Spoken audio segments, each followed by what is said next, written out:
the 53rd episode of Slime Time Sidequest, an official Dragon's Den podcast. This is your host, Platty M3. And this is Yangus, the legendary bandit. Intro.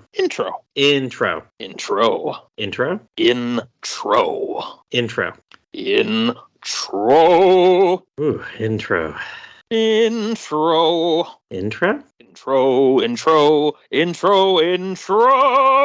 Oh, what? Yangus, did we forget something? Did we, forget to write an actual intro? You know, it appears that we did. Okay, though, but why did our guests all laugh at us basically saying nothing? I don't know. They're a weird bunch, man. I don't know why we keep bringing them back. But hey, they can at least follow along with the script. Speaking of a weird bunch, we have Evan, a.k.a. Eel, a.k.a. EAL. We have Bluestar, a.k.a. Blue. We have Bururian, a.k.a. Bururian. We have Twinkie, a.k.a. not the Hostess brand snack. And Off-brand? Jay, a.k.a. the former Hawkheart ace, here tonight to talk about their favorite games they played in 2023. Hooray! Woohoo! That's right. You'll notice most of these are actually not 2023 release games, but that's the point here. These games are the games that we enjoyed this year, not necessarily the ones that were released this year. And with a gag, yeah, it happens. We wait for the sale 3 years later, or for the system to die, and then we just emulate it. It is what it is, man. With a gaggle of guests gushing tonight, we're going to get right into the show. And should I just pick randomly here? Just go. Just pick randomly. Yeah. All right, we're going to start with Twinkie. Because you actually have one game that is a release this year. Yes. I do? That's not allowed. Oh, no. Boo this man. Boo this man. Boo! You have a game with a release this year. They say boo or boo and Smithers. Boo earns. He said Bururian. Yes. Actually, I said Twinkie. Great start, guys. Great start. Yep. If you're still with us, maybe you'd like to hear about a game that just released a couple months ago. Twinkie. What, Mario RPG? Yeah. I didn't say I was going to cover that. Decades ago. It's in the script. It's in the script? Oh, man. Way to put him on the spot, Platty. Oh, my God. Did I completely read that one wrong? Well, I thought he was going to talk about it. No, I said I considered it, but... Oh. Okay, well then, yeah. Well, what would you like to talk about? I'll talk about it when it's the time for part 2. I was going to talk about Deep Rock Galactic, but someone else is going to talk about it. No. So. Let's do it now. Let's just go. Yeah, It's a 2-for-1 deal. There we go. You didn't even know you were getting it, audience. Bururian can start it off. I'll take along. Okay. I think between me and Twinkie combined, we've put about 1,000 hours of play into this game. Yeah. Would you say that's about right, Twinkie? Yeah, give or take. Yeah, we have played a lot of this game. I think this year is its 5th anniversary of the title because I think they just did their 5th year anniversary. They just finished up doing their Christmas event. It's how would you best describe this game? It is a roguelite. So you got kind of a hub base. You have 4 classes that you can choose from, and all the levels are procedurally generated. That's like the kind of TLDR of the whole game. It's dwarves in space mining minerals. It's way cooler than it sounds. I don't know, man. That sounds pretty cool. It's pretty rockin', and that's what I'm saying is it's cooler than it sounds. Did you do that pun on purpose? I actually did not do that on purpose. But no, I actually got introduced to this game. A couple friends were just like, "Hey, we're playing this game. You should play too." And I looked at it, and I literally went, "I don't know about this, guys." And they gifted me a copy of it. And about 400 hours later, I guess I can say I kind of like this game. So more or less, it's kind of like you're working for management on this kind of planet asteroid thing, and you just kind of select missions from a mission board, and you do the missions. There's 5 or 6 mission types. How many mission types are there, Twinkie? I'm trying to think here. So there's simple mining missions. There's recovery missions, doing like a previous dwarf team that went in didn't come out, so you're going in to retrieve their gear, basically. Mm-hmm. There is industrial sabotage, which is a rival mining company is trying to set up shop. So you go in there and you basically destroy their equipment. And there's a boss fight at the end of it called the Caretaker that you have to take down.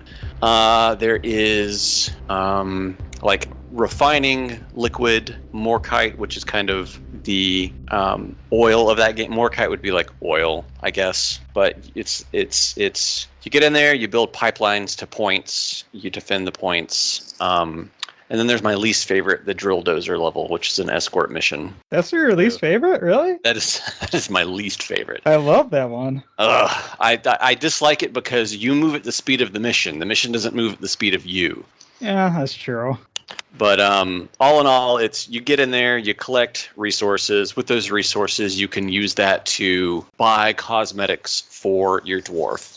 This game has a lot of cosmetics that you can buy, but the cool thing about it is there's no microtransactions to this game. You pay a flat fee for the game. There's a bunch of DLC that kind of supports the release of it since it's a flat buy, and they've been supporting the game for 5 years. So there's like 8 or 10 DLCs at $8 a pop. Yeah. They give new like weapon meshes and outfits for the dwarves for, the theme of the DLC. And they're completely optional. You don't got to buy them. I buy them because I like to support the developer. They've done a really good job on everything that they've done so far. And what else would you say there's fun to do in this game? I mean, I know the game's like focus on co-op too, but I think it should be said that solo play is really fun and addictive as well. You don't have to play co-op as well. Twinkie is the solo guy. He's always on with his friends doing like high level missions, because every mission you've got a difficulty setting of basically 1 to 5, and you have to even unlock the 5th difficulty mission because they want you to not be bad at it. They want you to not be bad at it, so you have to kind of work your way to unlocking it. I do mostly solo play. I do like one of the classes. There's 4 classes in the game. Probably should have let out with that. There's like they're all utility classes. They can all be played solo. They work great with the other classes. All of the weapon types work well in tandem with other weapons of other classes. I like playing the driller because when you go into these missions, they're procedurally generated levels and they are fully destructible environments. So if you want to get from point A to point B, you can literally just destroy the wall until you get there. It's really nice. It reminds me a lot of Red Faction, if anybody ever played any of those games. I'm going to take that as a no. Oh, I have, but... But every season, like literal, like yearly actual season, Easter, spring, or, spring and Easter, same thing. Like summer, fall, Halloween, Christmas. Yeah, they always do these neat little kind of special missions to where, hey, just complete these missions and you can earn some neat gear that you can only get at this time. Though in later years they've done it, like this year's Christmas thing was if you finish the Christmas event, it was the Halloween event for this year, you got all of the stuff from the previous Halloween events. Yeah, they've been doing that all year with previous events. Yeah, because I think they're finally winding down on the game because they're starting to look at making another game. Yep, Rogue 4. Yeah, so they've been giving away all of the cosmetics that people have missed in previous years. Like I didn't even jump into the game until the 3rd year myself, but I think I started playing back in December of last year, so it's probably been a year for me. So let that sink in. Twinkie's been playing for a year, and he's got over 400 hours in the game. Yep. That's it. That's it. That's it.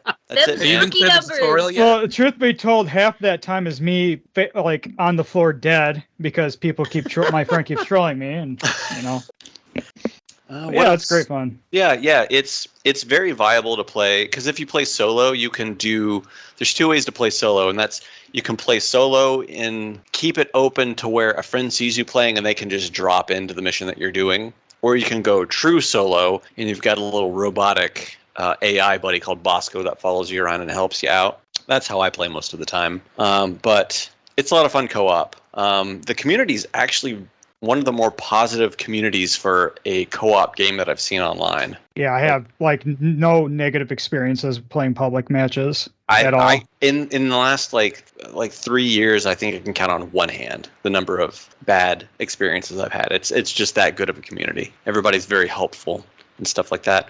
Other than that, game good. Go play game. It can be played on a toaster just about, so anybody can play it. So it's like Doom? Yeah. Hey, you can Did you play hear them. they're trying to get doing on a organism now or a biome or something? Oh wow. Oh, jeez. Someone's trying to get playing on like a germ, I think it was.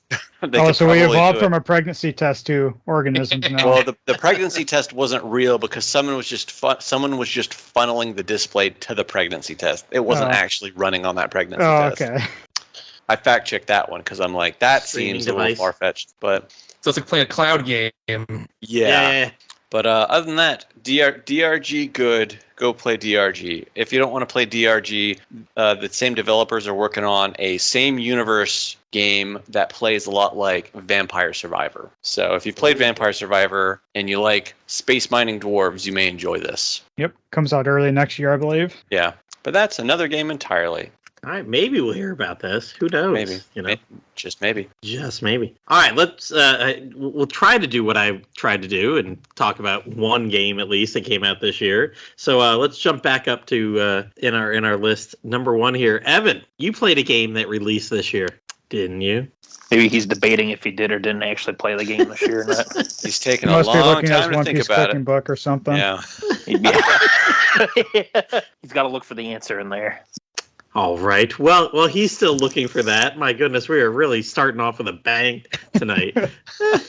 Bluestar, I know you're here and you're ready. I don't care what year it released. Why don't you pick one of your games and talk? Okay, cool. So the game I'm going to talk about is Tiny Tina's Wonderlands. And it wasn't a release this year, but I think it might have been last year. It's recent, so. yeah. It's within the last 2 years. I held off a little bit on buying it, mostly because I had a lot of stuff to play at the time and just, backlog stuff. Don't need to be spending money on new games, but I found myself with a lot of time to be playing new games this year. So finally got into it, and it was an absolute blast. I will say, as a disclaimer, if you do decide to play this game, probably don't play the PS4 version, just because it crashes a lot, which wasn't the best, but it became kind of a meme by the end when my brother and I were playing it, and we did make it through everything. Got the platinum trophy, all that good stuff.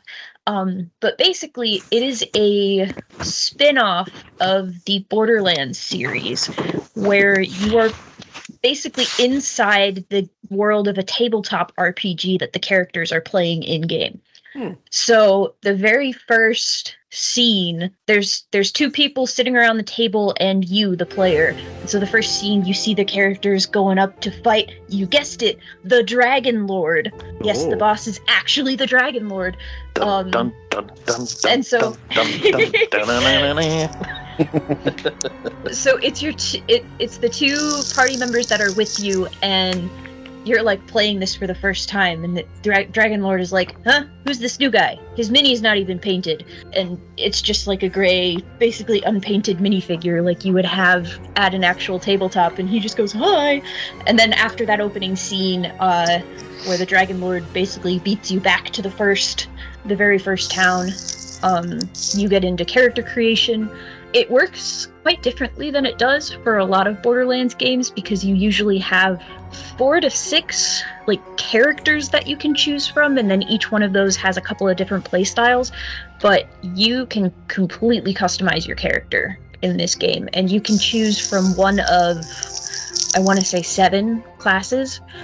And so all of those are different, and as you level up, you can actually add a second class, and that second class can be any of the other 6. So the options for how you play your character are endless, and it's a lot cooler than your average shooter, because I'm not a shooter fan, but I play Borderlands because it's kind of a fun RPG, and it's like sci-fi fantasy-ish enough that I can get past the fact that I'm holding a gun and I'm really bad at aiming.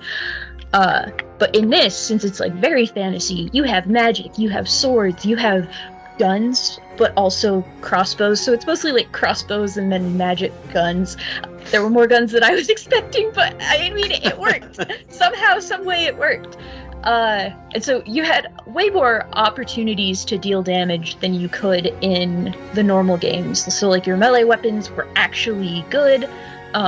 Casting spells was my favorite thing. I am totally blanking on class I was. I think it was a spell slinger, something like that, but my special thing was that I could equip 2 spells at once, and so I could just kind of dual wield spells and just fling them all over this place. It was great.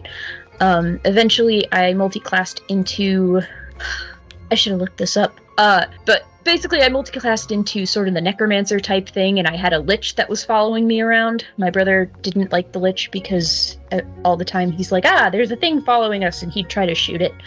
But, it's not, there's no friendly fire, so shooting the lich didn't do anything, but still, he was there.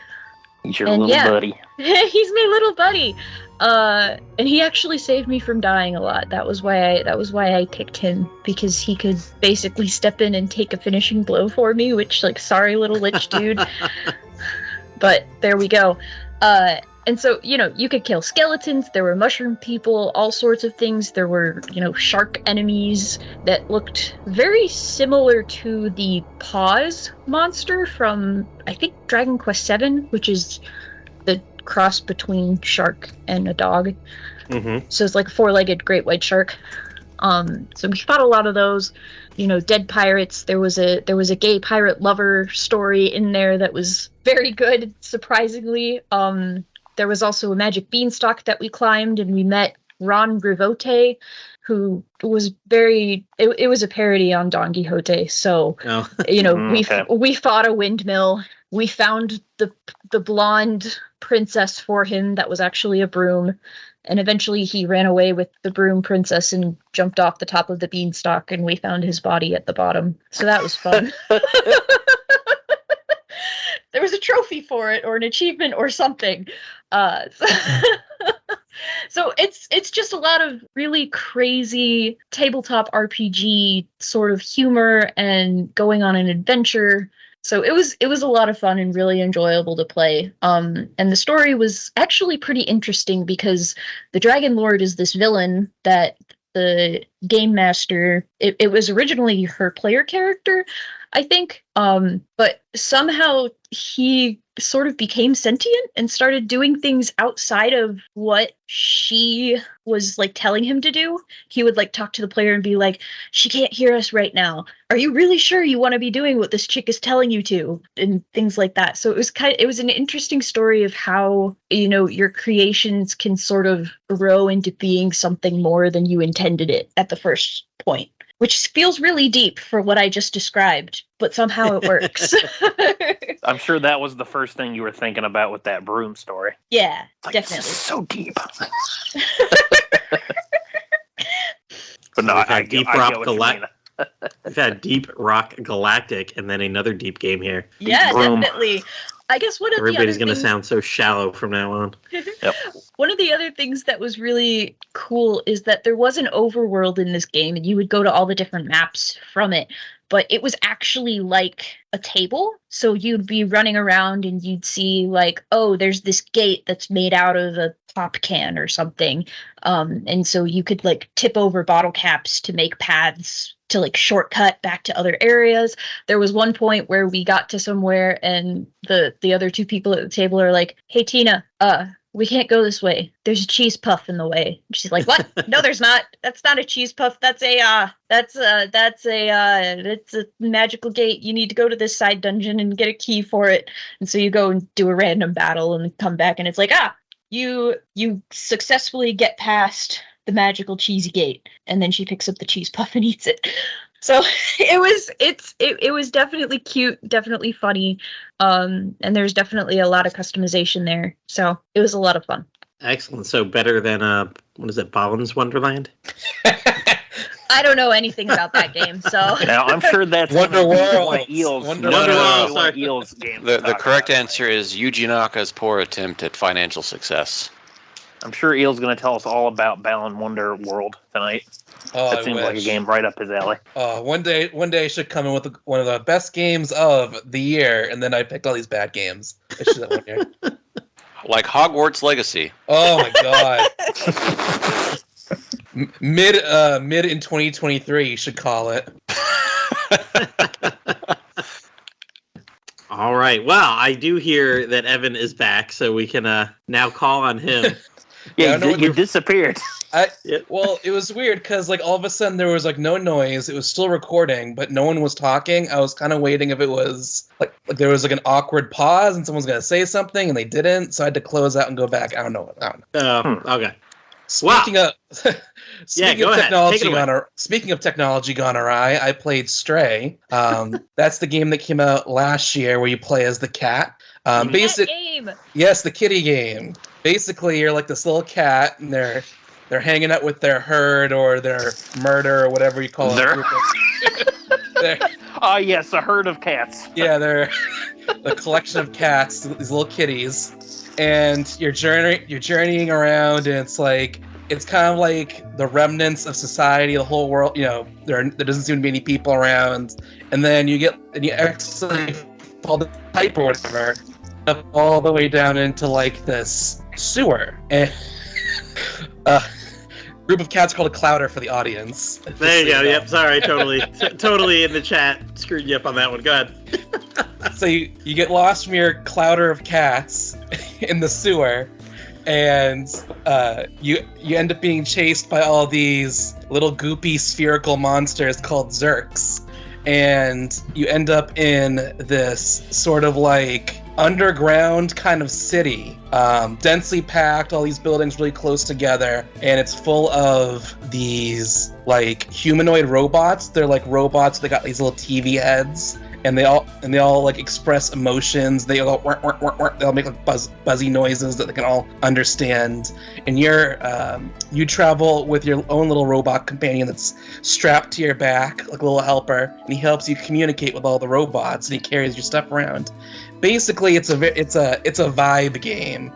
There's not really a lot of gameplay. Most of it is you're hopping around, climbing things, running. Isn't that gameplay? Yeah, I mean, there is very, very, very simple stealth and also very, very, very simple combat, but it's only in certain sections. You know, I remember when this game had come out and people were like, "Oh yeah, you have to fight robots and stuff." I'm like, "Wait, are you talking about the one with the cat?" You don't even fight the robots. You fight the little... It's like, why are there robots in the cat game? Pretty much the whole game is you're trying to get back up to your buddies, and this society, they're kind of like stuck underground, sort of. They're completely surrounded by all these Zerks, and they spread. It looks kind of like plasma covers all these areas. They can't go anywhere. There's no humans at all to speak of, and you're kind of the question on your mind the whole game is, where are the humans? What happens to them? What are all these robots doing here? And you just go around, helping the robots do things. They help you get a little bit farther on your journey. What I really liked about it is that it's very minimalist. Simple gameplay, anyone can pick it up, really. Puzzles aren't super complex. You just have the hardest part really is figuring out how to get to places, but that's sort of where the fun is, where you get the fun, where the fun is at. The main feature of the game is this like Naughty Dog level detailed world. Every house you go into, it's not just assets dropped haphazardly. It's not like an RPG house where you can smash some crates or a pot or whatever. Everything is exactly where it's supposed to be. No building looks exactly the same, and you're supposed to just wander around, get a feel for the place, and eventually you'll be able to go where you need to go. And that's kind of when you're listening to this music, your character doesn't talk. There is conversation, but very little. Very rarely does your robot ever just pipe in and say, "Hey, what's up with that?" or anything like that. You're just supposed to wander around, try to find what you're supposed to find, and then move the game forward. There are some sections where you have to avoid these little goo monsters called Zerks I mentioned. Those are a pain in the ass, but it's very simple to do. Just run in a circle like a cat, basically. And then there's like stealth sections in the second half of the game where you have to avoid like these police officer robots, basically, or else they'll shoot at you, and then your cat will die, and you don't want that to happen. So this sounds like it's a very non-verbal game, as in there's little to no actual talking. Well, there is, just to help the story progress. The robots don't actually say words. It's all like wah, wah, wah, wah, like those kind of things. Yeah. That's exactly like you don't get like it kind of reminds me of another game I played to where there's no actual text in the game. You get kind of that and a kind of like vague, here's what you should be doing from that. You do get text. It kind of sounds like how they did the story stuff for, sorry to interrupt real quick, but it reminds me of how they did the stuff for Little Nightmares, where there's no like real dialogue that happens, but you get enough context clues and stuff to figure out, what's kind of going on, or make your own little theories about how this world works. Well, yeah, so like it's a not an organic world you're in, so they've never seen a cat. They don't know what a cat is. So when these robots see you, you're very interesting to them. They're not just going to ignore you. So whenever you see when kind of how the story moves along is a robot takes an interest in them, and you have this other helper robot that's traveling with you that can communicate with them, and they're basically saying, hey, we're trying to get above because this whole city is covered in a dome. There's no sunlight, and you'll occasionally encounter robots who are part of like this faction that want to see the sunlight. Like, oh, there's a rumor that there's this bright light that comes from the sky, stuff like that, and you have similar goals, so they kind of enlist you in helping them get above, essentially. I gotcha. And like I said, it's very minimalist. No maps, none of that to guide you through. The button prompts do appear. You can jump on this. Here's the little X button, or cross button, I should say, the little cross button. But other than that, there's a menu to scroll through.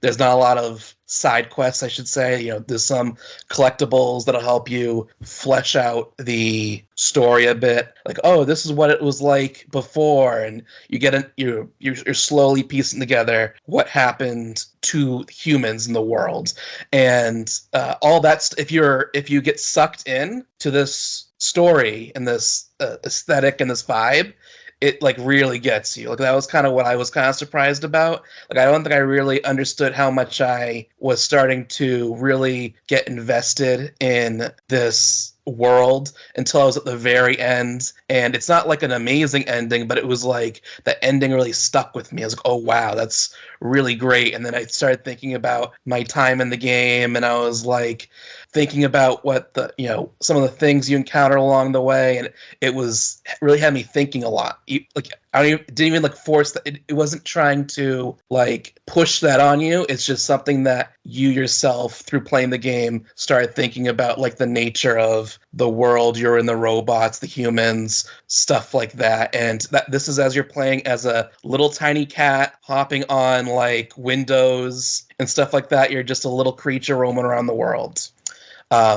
I do want to say real quick about the trophies, because I've been bitching about that like all year, because that was like the one thing that really bothered me about the whole game was the fucking trophies. So most of them are just did a story thing, found collectibles, whatever. Some of them are like, oh, you did this thing. I really liked the cap trophies, like you got a trophy for a bag falling on your head, or you ruined these robots' game of Mahjong, or you meowed 100 times, stuff like that. That was really cute. Or there was my favorite one was you let your cat sleep for an hour. You just don't even touch the controller, and the cat just sleeps in a cozy bed or like on someone's lap for an hour while the music's playing. But there were these two trophies in particular that drove me up the fucking wall. It was insane that they put these in the game. One of them was a speedrun trophy. You had to play the whole game in 2 hours. So after I finished playing the game, I was just shy of 9 hours with no help. That was just me. That was just me playing the game. No guides, no nothing. I might have looked one or two things up because I got lost. But that 9 hours. So I had to reduce that time by 7 hours. So what I did, and I cannot believe I did this, is I put on like a trophy guide video where someone played the whole game in like an hour and a half.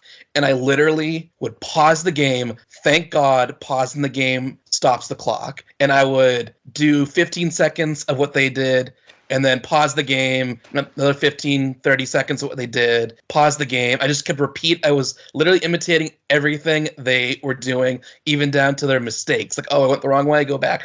Imitated every single thing they did. And the problem with that is it didn't leave me a lot of wiggle room. And I think loading in and like being in a loading screen kept the clock going. So if I died, I would have to sit in the loading screen for like 30 seconds to a minute, I think it went that long, at least 30 seconds. And like the clock's ticking. I think I managed to pull it off at an hour and 52, maybe 54 minutes. I barely pulled it off. And I was going to like break my controller if I didn't pull it off. That sounds abysmal. It got especially bad at the very end because the stealth isn't hard, but you kind of have to play it a little bit more you have to be a little more risky when you're doing the stealth sections when you're trying to do a speed run. And the problem is once you're spotted by these robots, they start shooting at you, and there really isn't much you can do. So you kind of have to run and make sure you got good coverage, or you can weave around. So if I got caught, they would shoot at me, and I was pretty much guaranteed dead.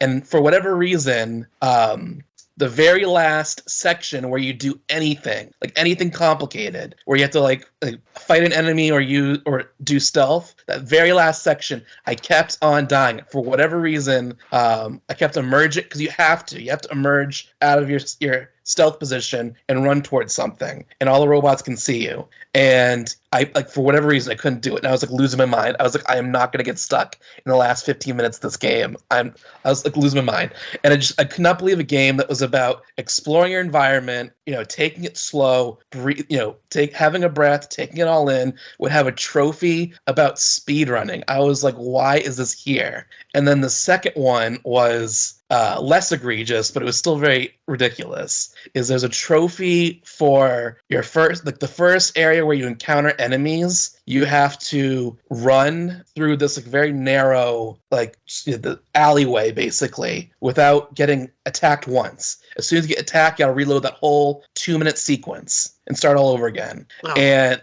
yeah, and I try. There's some things you can pick up. Like there's a couple tricks. Like, oh, here I should weave in this direction. This one I should go in. I shouldn't avoid them. I should go right into them and turn, stuff like that. But if even when you watch I tried looking up guides. I tried watching people's trophy videos. They're all saying, yeah, it's kind of random. You just gotta keep doing it. Hope you do it. Pretty much. I was like, oh my god. I think it literally took me an hour, maybe hour and a half, possibly as long as 2 hours, to that one section to get that one trophy. I was like, this is ridiculous. Why is this here? You don't do a lot of combat sections, and you're got me in this crammed alleyway, and you can't avoid some of these guys. You have to be very lucky with what the AI does to avoid them. But other than that, it was a very cozy game, and it's like $30-$40. I would recommend it to pretty much anyone. It's very simple to pick up, and if you're in for just a dozen hours or so of getting in the mood, it's definitely I probably wouldn't recommend it to Platty. It has the vibe. It kind of requires the music. You can't really have the game as muted, unfortunately. Oh, man. Part of it is you're wandering around. There's very adventurous, techie, sci-fi music playing in the background to get you in the mood. But if you ever want to play as a cute cat, this is the game for you. So, from what I'm understanding, you made the meowst of your time with this game. Oh, I trust me. I made the meowst of my time with this game. Then you sounded like, for the most part, you also positively loved it. Go stand in the corner. I Angus. did. I was actually very surprised how much I liked it.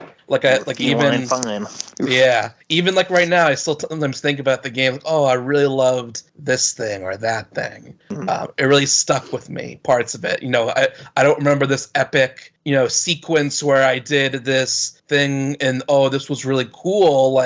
Maybe I'll talk about Spider-Man. That's my second game, spoiler alert. Spider-Man, but if you're really someone who likes atmosphere, this is the atmosphere game, pretty much. As long as you're not trophy hunting. Ugh. Got the platinum in both the games, my 2 games this year. It's a real catastrophe trying to go for some of those trophies, man. Ugh. Yangus, why are you like this? Because cat puns. That's what you gotta do. You wouldn't All be right. a Dragon Quest fan if you didn't do puns. This is true. You guys complain about it. Like, come on, man. That's what the whole series is about now. We thought Dragon Quest VIII was bad. It just gets more and more every time. Yeah.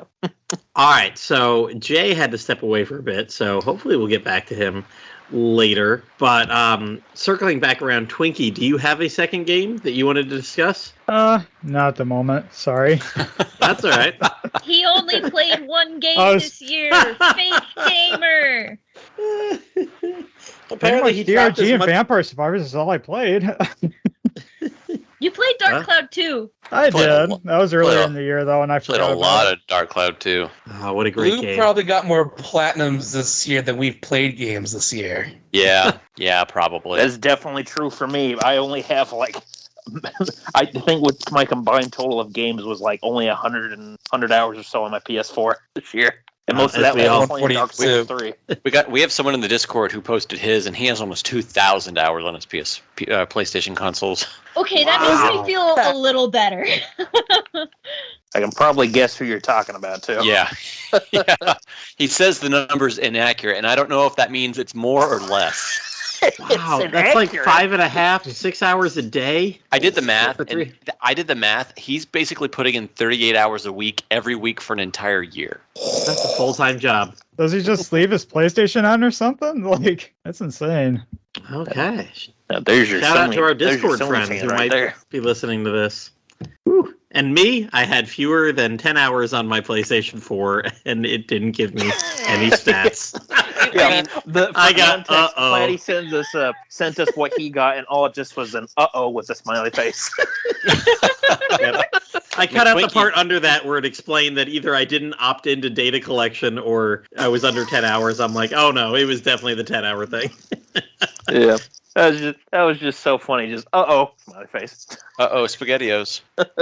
I had a different uh-oh reaction, but I feel less uh-oh now that I know about someone who has double the time I do.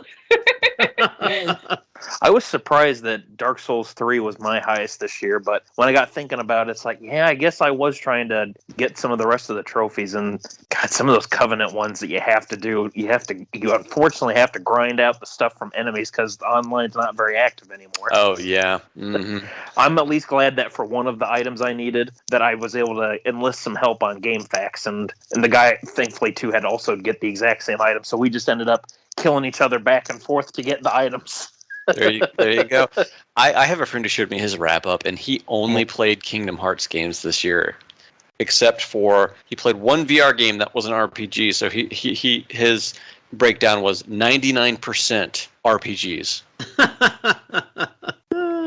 Wait, Like hold Blues. on. King Slime, your thing says that you played 55 games this year. I only had 16. So? Well, You when just- you play 16 games at And- like, 200 hours each and, Right, here's right. 55 Yes. at like 30 But minutes you said, each, you there's- said that I probably got more platinum trophies than... I didn't say that. Oh, that Was that someone else? Evan me. said that. That was a yell. Dang it. I mean, shit talking. You guys sound the exact same, you know. Yeah, no. Yeah, In apparently. that moment you did, I guess. I'm offended. Also, I'm not 100%. That's a compliment. Me. Granted, Yeah. I think I did play a decent amount of PlayStation 3 this year too, and that was not included. No, it won't be included. It's just So- PS4, PS5 stuff. So Yeah, all yeah, my so Vita there's time is the gone. games that I played on PS3 are not Oh, included in my yeah, no. 16, and the hours that I put in on my PlayStation 3 are not included in my 956 or I mean, whatever. I have 480 hours on my PS4, PS5, whatever. That doesn't count my Switch with whatever that'll be. That's going to be another 400, 500 hours, and then on top of that, I that's can't going to wait to see mine. and then that's going to include any old console that I play, which is a lot. And that doesn't include Deep Rock Galactic, which I put like 300 hours into this year. Yeah. Now, you guys played that on Steam, right? Yeah, we That one? play that on Steam. Yeah. Okay, all right. I only asked because whenever I've seen it pop up on like Discord, you guys are playing that. I'm always just like, well, did they connect their PlayStation account to it, or did they do it via Steam or something. Steam is a lot better. It only came out, I think, on console either last year or early this year. Oh, okay. Yeah, All right. it's only on Play. Well, no, I think it's on Xbox now too. Yeah, it is. Okay. All right. Sorry, I was just curious. All right. Well, Jay has rejoined us, so just in time. So before we get to anybody's second games, we can finish off everybody first. So, Jay, what was the first game that you wanted to talk about tonight? The only game I'm talking about today is Pikmin 4. So, I'm an absolute Pikmin nut. I've played literally all of them. Mm-hmm. And after Pikmin 3 was like wrapped up on the Wii U way back when, they're like, oh, Pikmin 4 is very close to completion, by the way. That was about 10 years ago, and it only came out. That's such a Nintendo thing to do. Either they shadow drop it, like it's available today, or you're not going to see this for a decade. Yep. Absolutely. And then I think it was at like E3 or Direct or something like that. They're like, oh, by the way, Pikmin 4 is coming. Oh, by the way, Pikmin 4 is coming like in 8 months.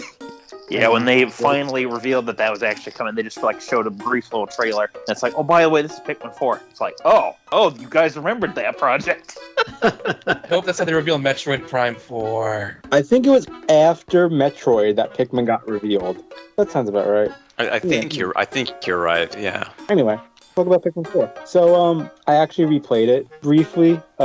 Finished the first part of the story mode to like refresh my brain and collect my props and drops, because that's a fun format, and I like that format. Whoever started it was probably enhancing. That was Mr. Platty himself. Yes. Unless he is supposed to give credit to someone else, but... No, I did. No, I just was trying to think of something that rhymed. It's all about alliteration and rhyming. Yes. If I'm not punning, that's what I'm doing. And Joe, You've learned well from played Dragon and- Quest. I have.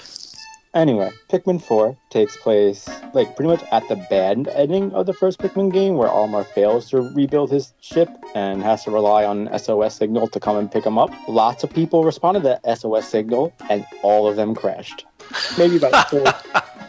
You're somehow the only person who manages to land safely, and now you have all these people stranded that you gotta find and rescue. And you do that not only with the help of your Pikmin, but also your space dog Ochi. There's a dog! There is a dog, and he's adorable. You got a whole team of explorers this time, not just it's still your main character, but now you have a whole team with you. Can you pet the dog? Can you pet the Yes. You can feed him a bone for sure. In my notes here, I complimented the large open areas with lots to do because they are very big. And thanks to Ochi, they have a nice bit of verticality now. Snappy gameplay taking highlights from all the previous games. It really does feel like the best of all the different Pikmin games. You have the cave from Pikmin 2 return, but they're no longer random. They're preset and actually have puzzles built into them. But one thing that does not return from Pikmin 2 is the difficulty. I felt that Pikmin 4 overall was very easy. Even in my recent playthrough where I was not being very careful and didn't upgrade anything, I still only lost maybe 46 Pikmin. And whenever things do go bad, you're kind of incentivized to like take advantage of this new ability to rewind time to like, oh, you can go back 2 minutes or to the beginning of this floor or to any of these other very handy checkpoints and just undo any potential setback. Mm-hmm. And I feel like that on top of all these extra powerful items and upgrades that you can get, I feel it kind of makes things too easy.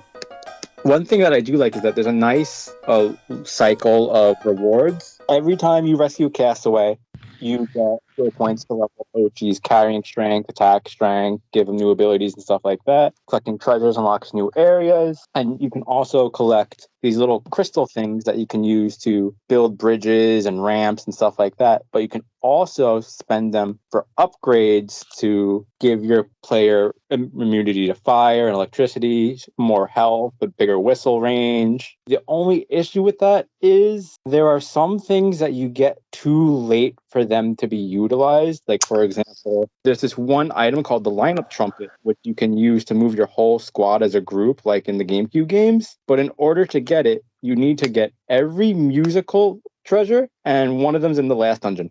Yeah. I gotta agree with you on that one, Jay. I thought the balancing on that was really weird with some of the power-ups they gave. Yeah, like there's another thing. If you fully max out Ochi's skills, he learns a rush that lasts forever. If you fully max out Ochi's skills, it means you rescued all the castaways, and there's really nothing else left for you to do. I've seen a lot of people calling for like a new game plus, where you can play through the main story again with all these extra things, because some things just don't really get their chance to shine. Yeah, it's like Bururian made the comment earlier where it's a very Nintendo thing to do, and something like that's a very Nintendo thing to do where you get like this awesome power-up, but you really don't have anything to really use it on. I've played too many RPGs to where, that's the thing. You get the best weapon in the game at the very end of the content, and you've got like, what do I do with this? You get the best weapon in the game from the super boss.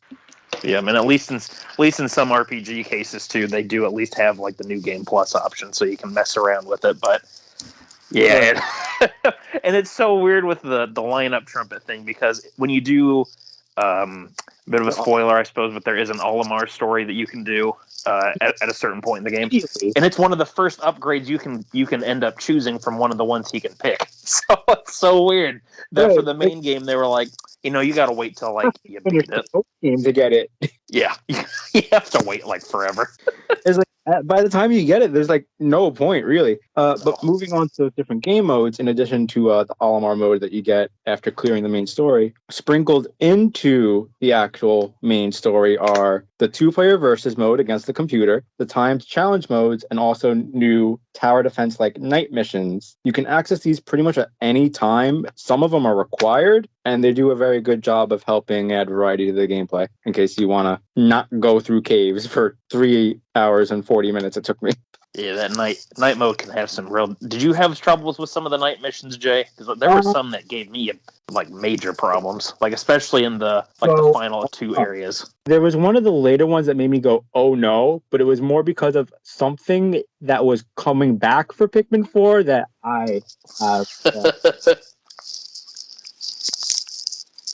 What were you saying, Jay? I didn't mean to cut you off with laughing, but I know what you're talking about. So Pikmin 4 brings back a lot of wonderful, awful enemies. And seeing the name of one of them in the loading screen tip says the level loaded in gave me a little bit of a sweat. But the game is as charming as ever. There's hundreds of treasures. A lot of them are really pretty, and they all have like flavor text from 3 different... It's wonderful. Thank you. That is Pikmin 4. Yep. Yeah. Pikmin 4, everybody. Yep. Game good, buy game. Buy demo of game. Demo free. Yeah, Pikmin 4 was, for it being a long time since there had been a new one, even though it's got some oddities to it, it is a pretty well-made entry, and it's been doing pretty well, too, so I'm glad that, people are giving the series a good chance now. Does demo save transport to full game? Yes. Transport to full game and give bonus. Bonus good. Me like bonus. Game is good. Play game. I love it too that 4 continues the tradition of Louis being a major asshole. That's all I'll say. My favorite thing about Louis is that his actions get less justifiable every game. Yes. It's just like, oh my god, this guy is just... I don't want to say anything because I don't want to end up spoiling something. But like Jay is absolutely right. He just keeps getting worse and more and more unjustifiable. No, because like I'll talk about Pikmin 2 and 3 real quick because those are old enough. I feel if anyone wanted to play them, they probably already did. Pikmin 2, the thing he does could be like, oh, it was an accident, and look, he's trying to fix it. Okay, Louis, it was his first job. He made a mistake. Pikmin 3, he was like, he outright says his motivation was like, oh, I thought these people were kidnapping me. I'm gonna take their food. I'm gonna get out of here. I gotta find my pal. He somehow blows up a wall with no on-screen visual for how he even did it. I have that scene saved on my tablet. I watch it every now and then. It always makes me laugh. Oh yeah, it's great. I love it too that just to interrupt real quick, Jay. I love it too with like Pikmin 2's case, where when you get to the final, technically the final dungeon, and you finally find Louis again, and then there's the implication of like, well, was he in control of this beast, or was the beast controlling him? And Olimar's not sure what to think. Even the script is like, how did he even get here? Yes. But like, Louis, for credit where it's due, Louis can survive anything you throw at him. And if I could say something, minor spoiler, he wants to stay here. He doesn't want to go home. He wants to live on the planet. So E.T. doesn't want to phone home. Nope. No, No, it's kind of a surprise too when he does pop up again. I won't say how, but when he just like you're like, oh, well, hey there. It's a funny reveal. Although, I did have the surprise slightly ruined because I was following the Japanese website very closely in the lead up to release, and one of them were like character bios. Oh no! The protagonists from the series, like Olimar, Louis, the president from 2, and then the 3 characters from 3. And Olimar had a new render, which made sense, and Louis also had a new render, but nobody else did. So I'm like, oh, Louis in this game, isn't he? Oh man! So I kind of knew that Louis was here somewhere, and was not expecting him to do what he did. Yeah, like he's got a major, like, minor spoiler, but he's got a major freak out at the end, at the very like tail end of the game, and I mean, you know, he's kind of unhinged anyway, but it was like, oh my gosh, like, man, calm down. Like the voice clip they give him for that too. It's like, who hurt you? Yeah. It's kind of surprising, but that's one of the things I do like about the Pikmin games, where they kind of just will do the like. So it's kind of like Kirby, where it kind of has that, you know, cutesy fun appearance on the surface, but then when you kind of get looking into it more, it's like, oh, there's some kind of dark lore going on here. You go anywhere below the surface level with Pikmin, and it's horrifying. Yes, especially when you get to like the monster that you were alluding to earlier. Like even in the first game, like way back on the GameCube, they did not mince words with what how they described how that thing existed. It's like, oh my gosh. And it's like the worst thing about it is that on the GameCube, you could go the whole game and never see it. Yes. Like, it's one of those things where if you can find it, it's just like, well, good for you, but you better be prepared, because you're going to have a bad time otherwise. It's like, congratulations, here's your prize. Yep. Now run while you can. All right, are we Pikmin'd out? I think so. Alrighty, then we will cycle back around to Bururian. You've got another game to talk about. I sure do. This game actually did come out this year. I was actually not sure I was going to get to play this game for like another year or two, to be quite honest, because it's a PS5 game, Final Fantasy 16. I had like ever since I think they like announced it a year or two ago, maybe longer. I don't know. I stopped keeping up with it after they announced it because I'm like, I'm not going to be able to play this game for 5 years because it's on a new system and I'm going to have to save up the money. But the stars aligned and I was able to buy a PS5 last month, and it was basically the first game I got. I even managed to get a new copy of the game for like $8. Oh, nice.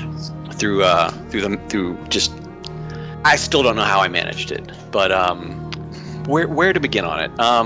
If you're a fan of Final Fantasy 14, I think you will enjoy this game a lot because it has a lot of people who have worked on all the Final Fantasy game, or the Final Fantasy 14 expansions. Like, the producer of the game is Naoki Yoshida, who runs Final Fantasy 14 as it is now. And, you know, does it take place in 14's? Sorry to interrupt real quick, but does it take place in 14's world, or does it just have a lot of the? No. It just shares a lot of the same designers and artists and stuff. Okay. Yeah. Right. It's like Square Enix realized, hey, these guys are doing a really good job with the Final Fantasy franchise, so we're going to use them for the next major installment, because after the debacle that was 15 with its 10 years of development hell of trying to get that game out the door, they were finally like, we'll put it in the hands of people who we know do a good job. And Yoshida has basically saved Final Fantasy 14 from, being a canceled MMO with that whole Realm Reborn that happened about 10 years back. But we've also got people like Mitsuoshi, Gondai, Ryota, Suzuki, who were the designers on this game, who also did a bunch of the expansions for 14. And then we have the character designer for 14 itself, who designed, Clive and Joshua, young Clive, all the major characters, Kazuya, Takahashi. And then we even got the composer from the Final Fantasy 14 games, Masayoshi Soken, who he's been around with Square for like 20 plus years. I remember him doing the music for Drakengard way back in the day, back on the PS2, but he got his claim to fame for all the 14 expansion titles and stuff like that. But I'm a long-time Final Fantasy fan. I've been playing the game since literally the first year, or the first year that the games came out over here in the States, like back in 89, 90. So I've been here for the whole ride. And I've played all of them, I think, up until at least 11. I've never really played 11 myself, but Fake fan. No, fake fan. So I'm kidding. I'm just kidding. The thing about this is, I feel like that this game has kind of returned me to being a big Final Fantasy fan, because starting in the PS2 era with Final Fantasy X and 12 and even 13, it was kind of moving away what I liked about the Final Fantasy games, which I like a more medieval classic story kind of thing, and that's what we get here in 16. We get this story about, it's set on like the twin continents of Alisthea that are kind of divided between 6 nations who hold powers through these, I believe there's 5 different crystals. And with these 5 crystals, every crystal kind of chooses a random person to be kind of its avatar. They call it dominants in the game. And with these dominants, they can call forth the icons, or as you probably know them from other games, summons. And they're all the classic Final Fantasy summons. You've got like Shiva, you've got Ifrit, you've got Phoenix, Titan, and even more in the game that don't show up initially. The thing that I was kind of very unsure about when this game first came out is they've stepped away from doing turn-based battle. Like they kind of did that with 15. They tried to include this kind of freeze time, choose your action, then it'll execute once you unfreeze time, but it was still an action RPG. I think the last true turn-based Final Fantasy was probably 10, I believe. 13 kind of had it, but it kind of had this active time battle shifting with the different kind of party setups that you do, but it wasn't a true traditional turn-based like 10 was. 10 was like the last time we got. Everybody takes their turn, here's the turn order, so you can kind of dole out actions that way. Because when 12 came out, we basically turned Final Fantasy into programming the game with if statements, which is a lot of fun, don't get me wrong.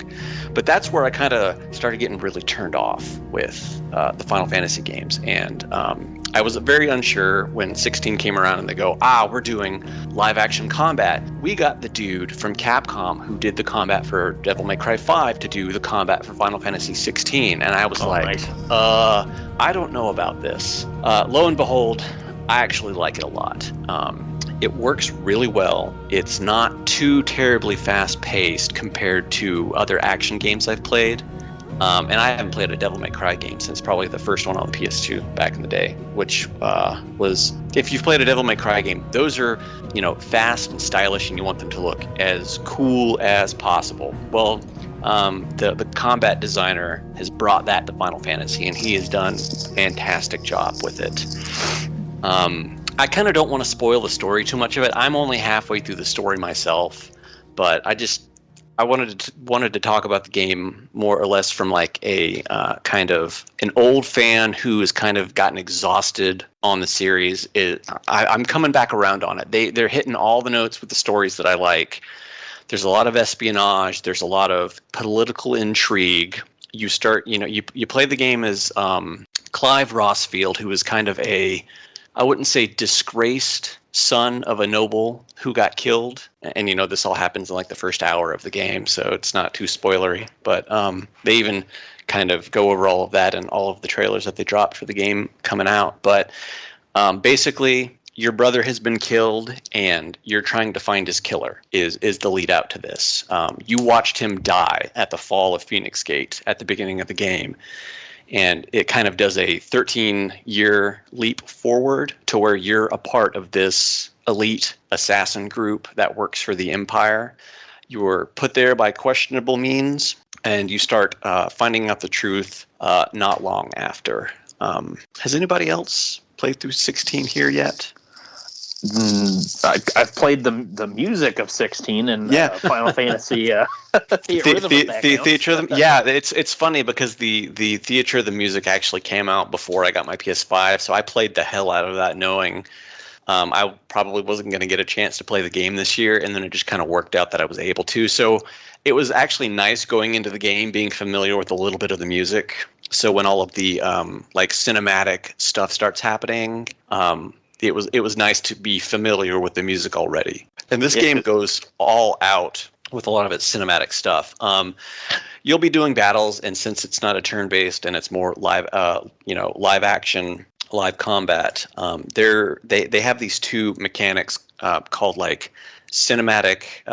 They're like cinematic flourishes. It's either you push a button at a right time and you get an attack off, or you push the other button at the right time and you get a block off. I guess they're technically quick time events because you got a short amount of time to push them.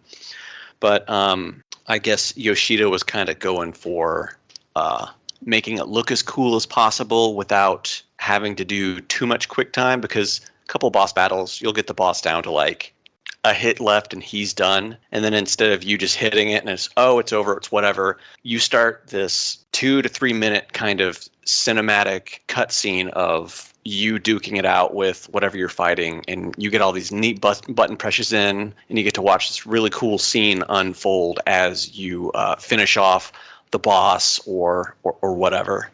So I would say game good, play game.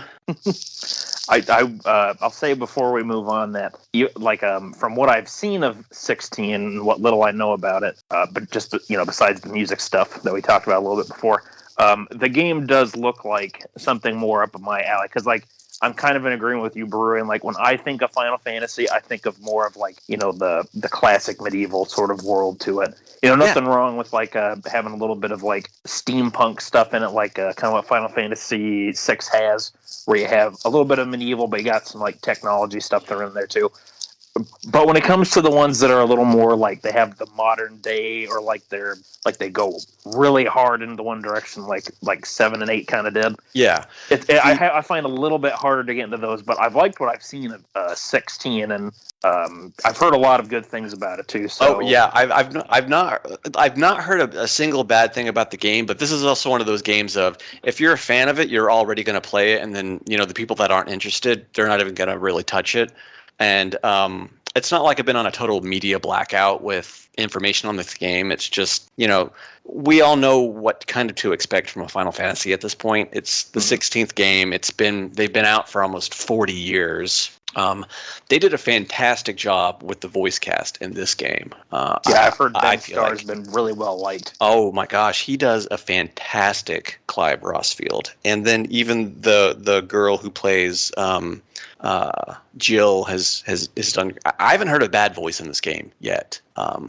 It's got a lot of these nice. So they have picked up from the hunt board, which I think was a thing for the first time in Final Fantasy 12, to where you would go out and you would hunt these marked beasts. Mm-hmm. And that's returned in Final Fantasy 16. Once you hit a certain point in the game, the board unlocks and you can start hunting down these beasts. Nice. They're obviously tougher than what you're facing in the area, but the rewards that they give are also pretty great. What's also really nice is that at any point in the game, when you're at the main hideout, you've got this kind of magic slab, is the best way that I can describe it, that you can walk up to. And if you want to practice combat, you can just go into the menu on this thing and then just practice all of the stuff, all of the abilities and everything that you've unlocked in the game, because there are a lot of abilities. And you'll unlock abilities earned through ability points by completing random battles. As you complete random battles, you still get experience, you can still get spoils and stuff like that, items to help you with crafting gear, improving gear, stuff like that. Game good by game. All right. It does sound good. It's funny you say that you haven't heard anything bad, because there's a podcast I listen to that has just bashed it for months. It's wild too because it's I feel like modern Final Fantasy. When I say modern, I mean like everything up to 16, and this doesn't include the MMOs because they're their own thing off doing their own thing, right? Yeah. So you got 12, you have 13, you have 15. Those are, I guess that's a really good point, is a lot of those are like Tetsuya Nomura design games, 15 especially. 15 I think was one of the games that he had to come in on because that game was stuck in development hell for so long. I've never been a big fan of Nomura designed characters, and he's been kind of like prolific with a lot of the Final Fantasy stuff in the last decade. So getting another character designer in here, especially someone from 14 who, if you've never seen Final Fantasy 14 art, just go look at some art. It is all fantastic art.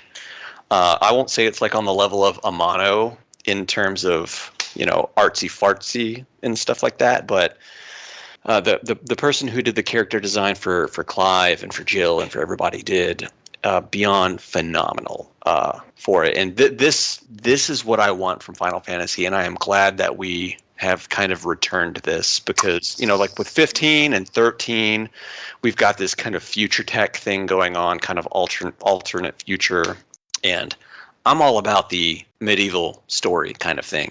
Final Fantasy 1 through 4. I haven't played through 5 in like 15 plus years when it came out on the PS1 for the anthology. So I have completely forgotten that game. So I've been waiting to play it now that the pixel remasters are out now. 16 kind of leads into that, but it's kind of what would you say, Yangus? It's kind of a forgotten tech kind of thing. So I don't know if that because just from having recently finished 5 does the same thing where it's primarily a medieval kind of setting world, but there's a lot of like the ancient technology that gets rediscovered. And I mean that's here in 16 as well. It's called the Fallen Tech, and you learn more about it as you progress the story.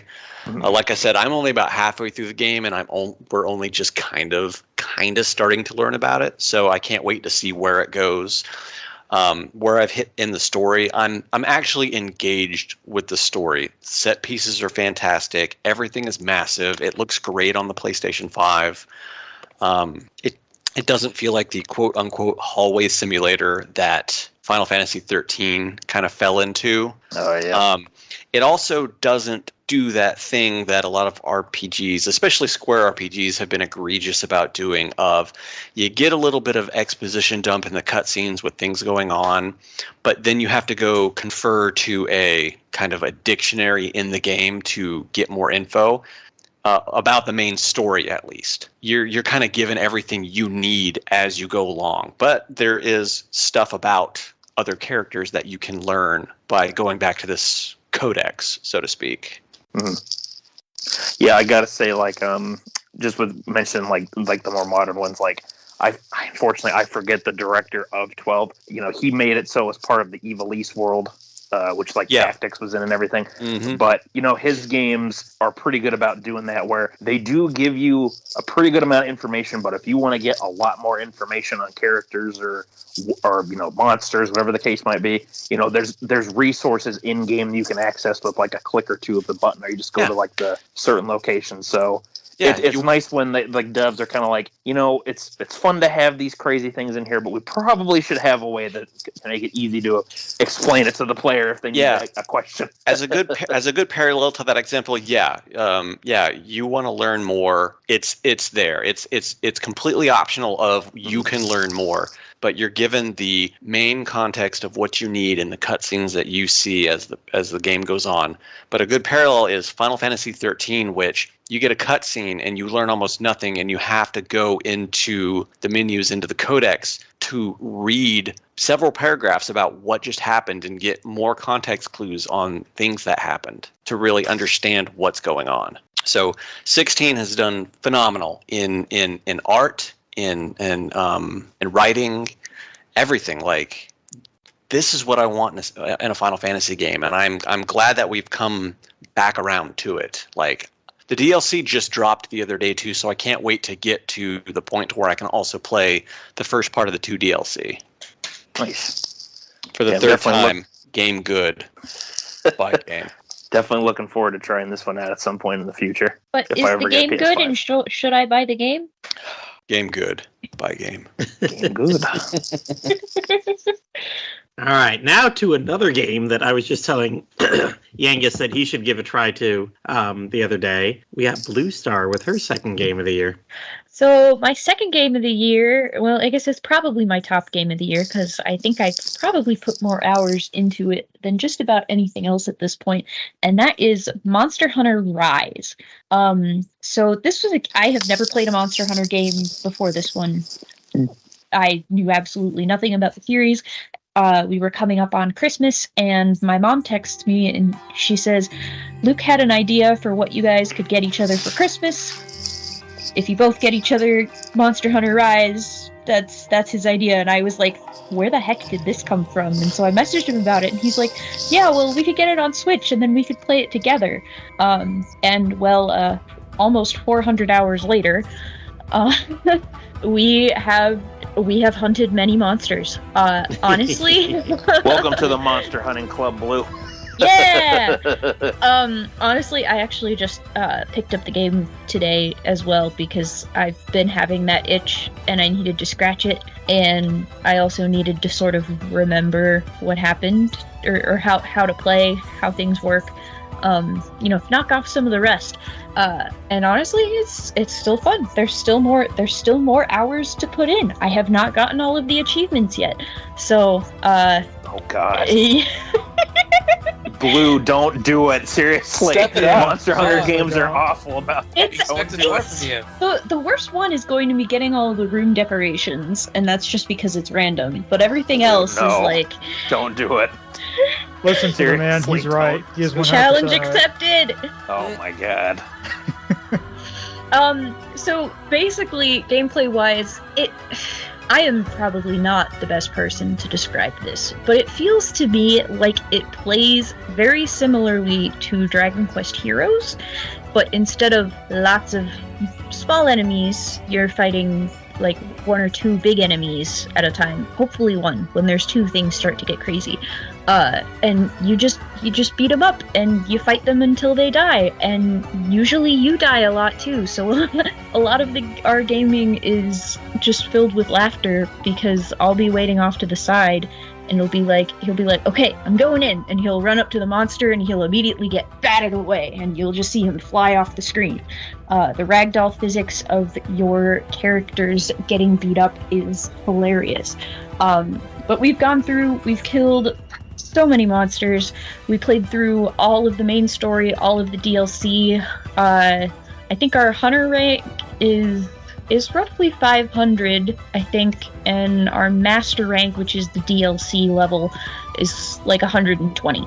So in the chat, we're seeing a lot of people who love the vibe of Monster Hunter, but the gameplay doesn't really get them.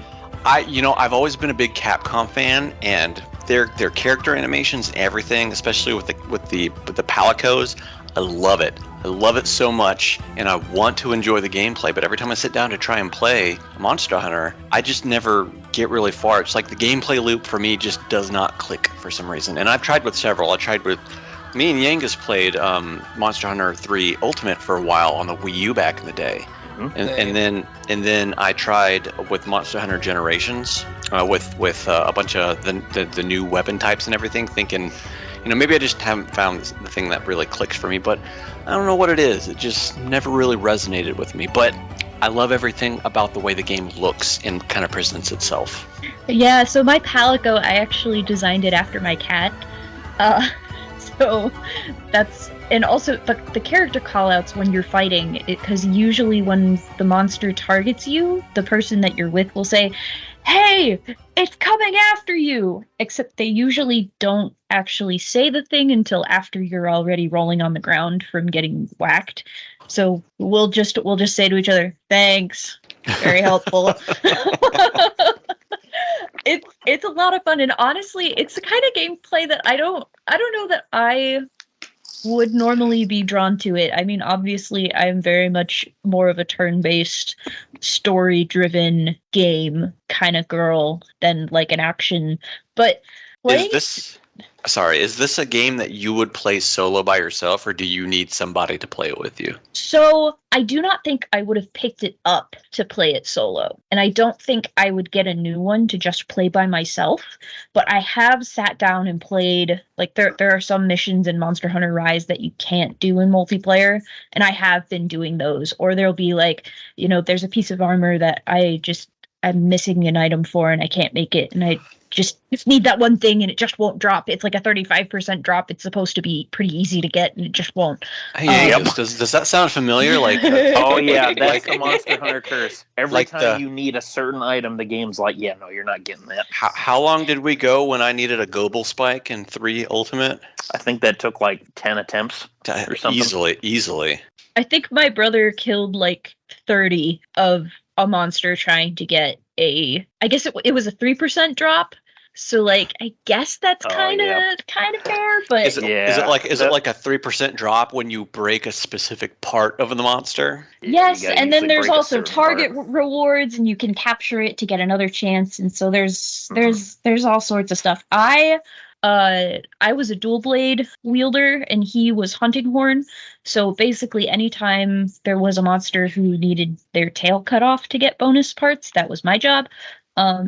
I got pretty good at it, but sometimes the monster just does not cooperate. And sometimes when they're down, their animation, their tail is just flying all over the place. And it's just like, let me hit you.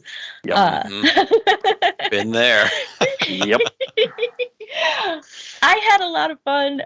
It definitely was a lot of fun playing multiplayer and just being on voice chat because, while he was still in school, we would play, online. We also play on Switch, so it's kind of couch co-op. I have 2 TVs set up in my living room because I'm well adjusted and that's a normal thing people do. Platty's seen the 2 TVs in my living room. Oh, yes. But we've seen pictures. Your life. This is fair. You've shown us pictures of it. I have, right? Because it was very exciting when we were playing it side by side, both on TVs. Because usually he would play in handheld mode and I would be on the TV before we had 2. But now we have 2. But multiplayer is a lot of fun. Just sort of some of the shenanigans that come around reminded me of Dragon Quest IX multiplayer that like way back. Obviously it's a little more action packed and less Dragon Questy, but like you're still going for equipment, trying to find new, ooh, this looks really cool. I want this, so we should try to go for these monsters or do these quests and all of that. So it's been a lot of fun. We also were talking about it, and I had just mentioned once, because I said I was having the itch to play Monster Hunter again, and I told him that, and he was like, "Yeah, I sometimes feel that way too." And I was like, yeah. We should talk to each other when we get that itch so that we can play together. Once you get the Monster Hunter bug, it's hard to get rid of it. The one thing that I'm excited that they announced Monster Hunter Wilds. But at the same time, they didn't announce it for Switch, which is fair because probably the Switch is not powerful enough to run whatever they're doing because it's only going to be on PS5. But it's a lot easier to have multiple Switches to play together than it is to have multiple PlayStation 5s. Yeah. Well, the game's coming on. So Switch 2 might be a possibility. Yeah, well, then we still have to get 2 new Switch 2s, but I see your point. I'm just hoping that Rise is going to be, or Wilds is going to be more like a Rise and not more like World, because Platty was asking me if I had played Rise earlier. Was it earlier this week or was it late last week, Platty? Yeah, it was just a couple days ago, yeah. Okay. Yeah, he's asking me, and it's like, well, I mean, I played World, but I'll be honest, I wasn't really that big into it. And I'm glad to know, at least from the people that Platty's talked to, that I'm not alone on that boat, because there's been other people who are just like, I don't know, World is not a bad game by any means. It's just, it's very different than what I expected from a Monster Hunter game from being a pretty long time fan, Mm-hmm. So, it was Monster Hunter World. Was that before Rise or after Rise? That was before. Before. Okay, that's what I thought, because when we had finally gotten the DLC for Rise, they were still releasing updates at the time. So I was like, okay, this is probably the newest installment, but I don't know anything about the series. I know Platty has played the Stories games and he really liked the first one and didn't like the second one as much. And maybe that would be something I would be interested in because you might like that one. Yeah. Palicos are great. Palicos are fantastic. Mm-hmm. I couldn't get into Worlds either, so you're not alone. Yeah. I have a bit of a just a little side note here for the Monster Hunter talk. I've had a tradition going since Monster Hunter 4, well, actually Monster Hunter 3 Ultimate, where I started just making my character based off a random Dragon Quest character, typically the ones that I like the most from a certain game. With the 3 Ultimate, it started out as a Yangus lookalike as close as you can get it. But from then on, it was like, what is that? I had Ragnar as my Monster Hunter 4 character, which felt appropriate since he's from Dragon Quest 4. And I made his little Palico, a little blue one, named him Healy. Let's see. I remember in World, I made my character look like Sir Mervyn, since that was just a little bit after the time that we had finally gotten Dragon Quest 7 on the 3DS. And what was it? I made his little Palico. I made him Gabo. Made him a little blue with big eyes, because I'm like, oh, you know what, that what Gabo would be like as a cat. He'd have just big eyes, like he's all excited, like. And it's just been a tradition doing that. So I'm looking forward to try and Rise at some point in the future. I don't know when that day. It's like I told Platt, it's going to be someday, but not today. If you get it on Switch, maybe not tomorrow. I will play Someday. with you. Oh yeah. Oh, you ask him, but not me. If you get it on Switch, I do will have it play on with Switch. you. I'm the favorite. I do have it on Switch, so. Oh. You're not the favorite though, so shush. Quiet you. Yeah, no, I'll let you know, Blue. Yes. We don't do as many multiplayer things as we once did when we played Among Us every once in a while, which means we're not doing any right now. But it would be fun to actually game with you guys. I don't know, miss. I put 1,000 hours into my PS4 in a year. Does that mean you don't want to game with me? I'm saying you don't have the time for us. Oh, see, I don't think She's running that's out of SMT games to play and Personas. Yeah, I ran out of Now she's gonna have Personas to a play while the ago. excellent Although I game.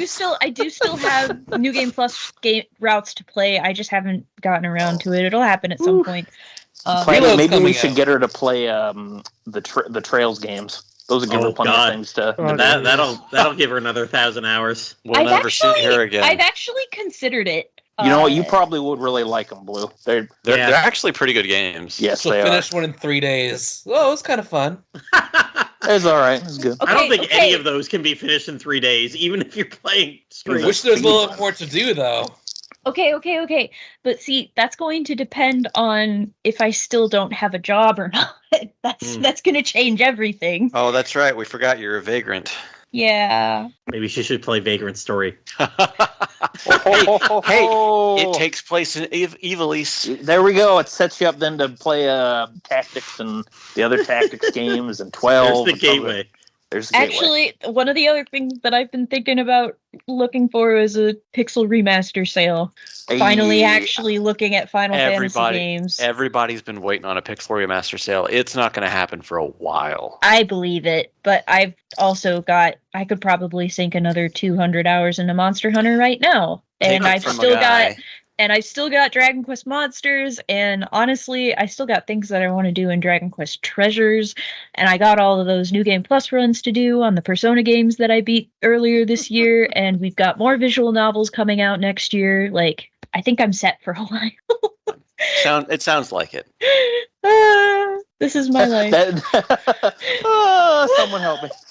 There's also basically there's that pseudo Persona game coming out next year too. What? There's that was it Memorize, Rememorize? Oh, What- God. That Yeah, metaphor, Refantazio, yeah. Fantastica, whatever it's Literally just Persona, just a fantasy Persona. called. It's like midi. It's all the people. The whole cat, yeah, it's Yeah. all the warriors. Because I was like, I'm looking at it because there's like a big cover, a preview thing coming out for it. It's like, oh, you know, actually, this looks pretty interesting. It follows the calendar system from Persona. Fucking hell, dude.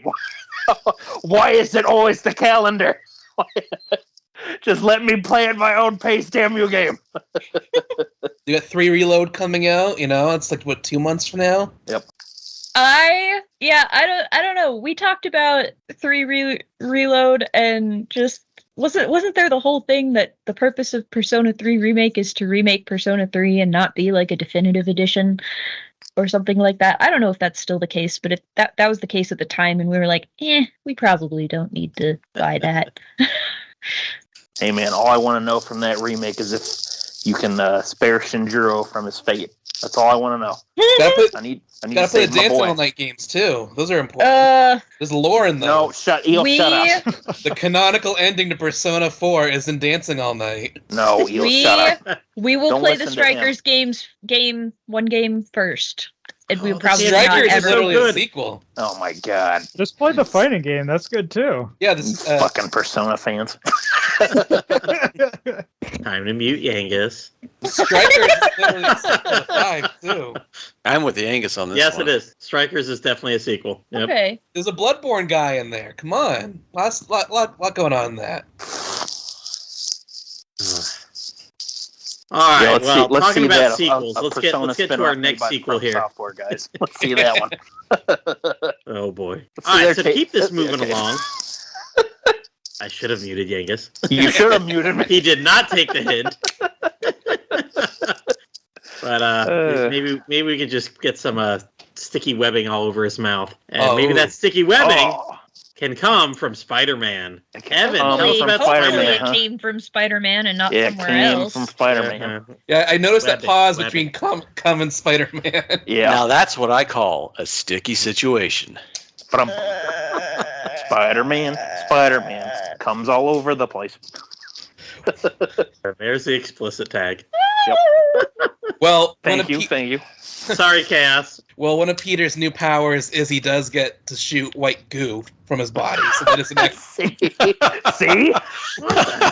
There's truth in the joke. But anyways, so yeah, Spider-Man 2, which you know, the people who played Spider-Man from PlayStation 4, literally the exact same game.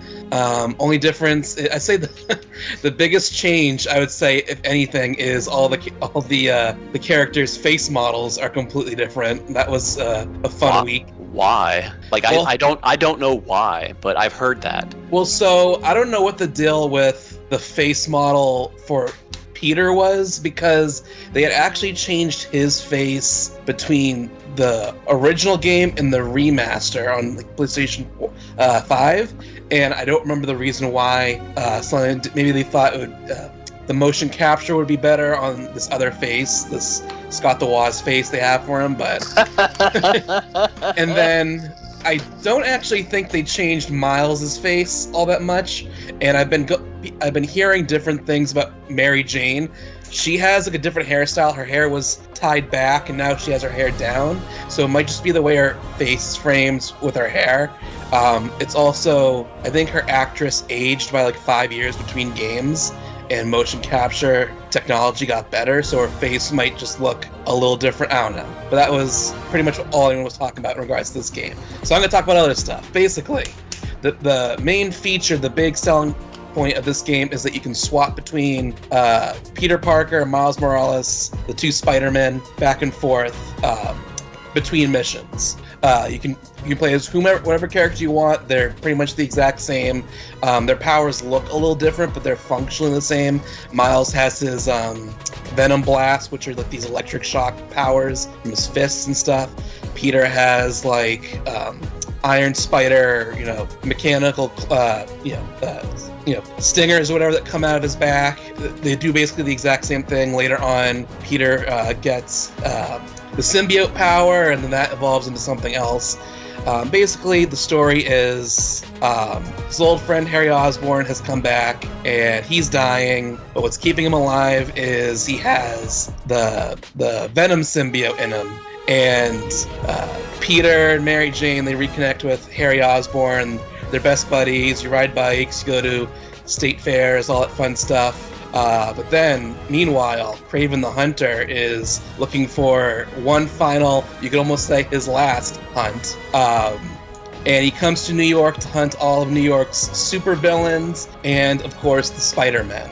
So your goons that you fight throughout the whole game, pretty much, are Kraven's goons. Kraven only ever really comes, it's kind of funny. He's Kraven the Hunter, but you only ever see him coming in on a helicopter at the very end of an encounter, after all of his goons have softened people up. But yeah, basically, the Kraven's hunting down the Spider-Men. You fight his goons. Obviously, Harry's Venom symbiote eventually gets on Peter, and he gets all of his Venom powers. He becomes more aggressive. He becomes a dick. Classic Venom thing. What I thought was really funny is they doubled down on, in the first game, everyone hated the Mary Jane missions where you'd play as Mary Jane and she'd have to stealth around, hide. If she gets seen, it's a game over. You have to start from fresh. They doubled down on that. You play as Mary Jane, I would say probably twice as much. The only difference, they made her powerful. So, all these amazing hunters are tracking down Spider-Man. You have to punch him a million times just to beat him. Mary Jane, she can just come up from behind with a taser and defeat them in one go. At one point, she gets a gun. There's a part where it's literally just, you're playing as Mary Jane, and it's a over-the-shoulder, action game where you're shooting at things. What the fuck is this? But, costumes sucked. That was probably my biggest problem with the game. You have a classic superhero, worn a million different costumes. You're thinking, oh, what's going to be in this one? Pretty much every movie costume is there. So, half of Peter's costumes are, the movie ones, the 40 ones that, Tom Holland wore. All that stuff. There weren't any fun, obscure ones. You did get the black suit from Spider-Man 3, the movies. That was nice. The game, they kind of shrunk everything, which seems kind of weird. They made the map way larger, but the stuff you do in it is way less, which, this is kind of controversial, but I actually preferred that. In the first game, there was just way too much busy work. In this one, they kind of shrunk it down to a little busy work, and then you get these what are called Friendly Neighborhood Spider-Man app requests. It's a little app where people put in requests, and one of the Spider-Men can go and help them with it. They're pretty much entirely no action in any of them. They're usually help find an old man, or escort pigeons somewhere, or ride a bike. The very boring. I was fine with them. There weren't very many. It's kind of more there to kind of show the impact the Spider-Man have on the community. There was, I thought it was very bold that they saw everyone complaining about the Mary Jane missions, and they added in a Friendly Neighborhood Spider-Man mission where you play as a deaf girl who is trying to spray paint a wall, basically. You're basically climbing up, a couple buildings and trying to get a elevator going and stuff like that, and you're just spray painting walls. I was very brave of them to decide to make that a mission in this game. I thought it was fine. It's only a 20-minute mission, but I think a lot of people were bitching about it online. That's pretty funny. Yeah, I thought it was funny. One cool feature they did add was in the original game, because there was loading screens. When you wanted to fast travel, it would have a loading screen where Peter's just chilling on a train as he's being moved from one spot to another. He's interacting with people, whatever. That was cute. Since the PS5 doesn't really do loading screens, what they did was you're on the map and it looks like this, it looks kind of like, a computer screen basically. And you click where you want to go and you hold down the button, and then it kind of zooms in and it smoothly fades into the actual city. And then it has when the Spider-Man mid swing. So it's it's like a snap of your finger, you're there swinging. So it was really awesome seeing that. Really love the boss fights. I would say all of the boss fights beat all of the boss fights in the first game. There was a lot more stakes to the boss fights in this one. Characters fighting each other who, care about each other. A lot of people screaming and yelling at each other. That's always fun. Mid-boss fight, people saying, "You don't understand," or "You've taken everything from me," or "I hate you." Oh, that's always really fun. I did enjoy one part of the game. I got a little bit of Persona 4 nostalgia, where listening to Yuri Lowenthal, who plays Yusuke Persona 4, Peter Parker in this game, yelling at Laura Bailey, who plays Mary Jane, who plays Risa in Persona 4. They're screaming at each other about the truth. I was like, oh, wow. It's It's just like my Persona games. You care about the truth. It's the truth. They just yelling at each other is very funny. Yeah, I mean, I think the most controversial part of the game, though, was I think people were kind of cool on the story, and I can see why. I felt like thematically it would have made more sense for Miles to get the black suit, just because he's kind of on a revenge quest throughout the game. That's kind of his main thing. So it makes sense if he got the suit and it like agitated him, but I can see why maybe they were concerned that would be too much like Spider-Man 3, the movie, with Peter and Sandman. So they probably decided it'd be better if, also gameplay-wise, Miles is way overpowered, and they probably want to help balance them out by giving it to Peter. People were kind of bothered by how it was weird. People were mad about Miles getting so much focus, but at the same time, Miles had like the least compelling part of the story. So I was really confused on that because it seemed to me the story leaned way heavier on Peter, and they were really fighting to find something of interest to give to Miles. I really enjoyed fighting Venom, all 19 inches of him. The boss fight was really fun. There's a meme, I guess they had a Venom figure, like a pre-order figure, if you bought like the Ultimate Edition or whatever, and they were calling it all 19 inches of Venom or something like that. Because the figure was 19 inches. Correct. No, I think you're mistaken there. Absolutely not. That is not what that referred to at all. Wait, am I wrong? I thought it was because they had a figure in like a collector's edition that was 19 inches tall. No, I'm just being facetious. Oh, okay. Whew. I was like, oh no. Not being phallic. Ayo! Oh! Yeah, good game. I liked it. Definitely worth the wait. I can see why people were kind of bothered by it. I'm one of those freaks who likes less stuff and enjoys it when it sticks to conventions. I guess that's why I like RPGs so much. People were like, it's not innovative enough. They didn't add enough to it. They took away stuff. Like, yeah, good. I finished in 25 hours. I was done. I don't have to pick it up ever again. I did everything. That's how I like it. Not these freaks who gotta be like, oh, I have to play 1,000 hours to get any joy out of it. I think Bluestar just felt I insulted. feel like there. that's some shade being thrown at I don't have to Blue. play 1,000 hours before I get joy. I get joy out of every single one of those 1,000 hours. Oh it's my just God. that I can keep getting joy until I've done everything.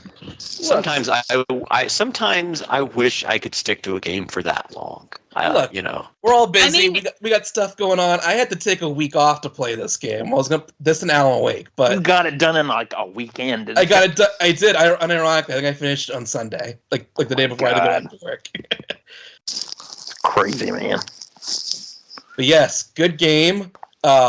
If you don't play it, at least watch like the boss fights on YouTube or something. You don't really need context. It's really fun just to watch the fights happen. Definitely looking for this game more than the last one for sure. Set up a Spider-Man 3 game, and I'm definitely interested in seeing where they take it. So fingers crossed for Spider-Man 3. All right. I Oh, what a actually have, perfect transition. Uh-oh. But we'll let Bururian take. Go ahead. I was just That's gonna a say, good transition. I've got a voucher for this game when I bought my PS5 that I haven't redeemed yet because I'm like, I don't know if I'll actually play this game and enjoy it because I don't really do superhero stuff. But the option is there. So it's weird when you boot up the game for the first time. There's actually a previously on feature you can press, and it's pretty much that they summarize the whole plot of the last two games basically. Oh. Although, interestingly enough, I'd never played the DLC for the first game, and there was a character missing. And I was like, I wonder why this character isn't here. And I find out because her thing happened during DLC. And they didn't explain it all in the thing. I was like, this would have been an incredibly important thing to mention. Last thing I forgot to mention. One of the things they kind of streamlined about like the game is they gave Peter and Miles their own like quest lines, like their own individual side quest lines that are like relevant to the game, like the not necessarily the story of Spider-Man 2, but is important to what's coming next. And they gave Peter like a really good one, and like it had an excellent boss fight, and it teased like the most ridiculous enemy for the for the third game. It's got me really hyped to see what they do with that. And then they gave Miles he had Mysterio. So you had a really cool Mysterio boss fight where like everything warps and changes and shifts around you, and you got to beat up multiple different Mysterios. Which one's the real one? Stuff like that. That was really cool too. Yeah, that does sound pretty neat. Yeah.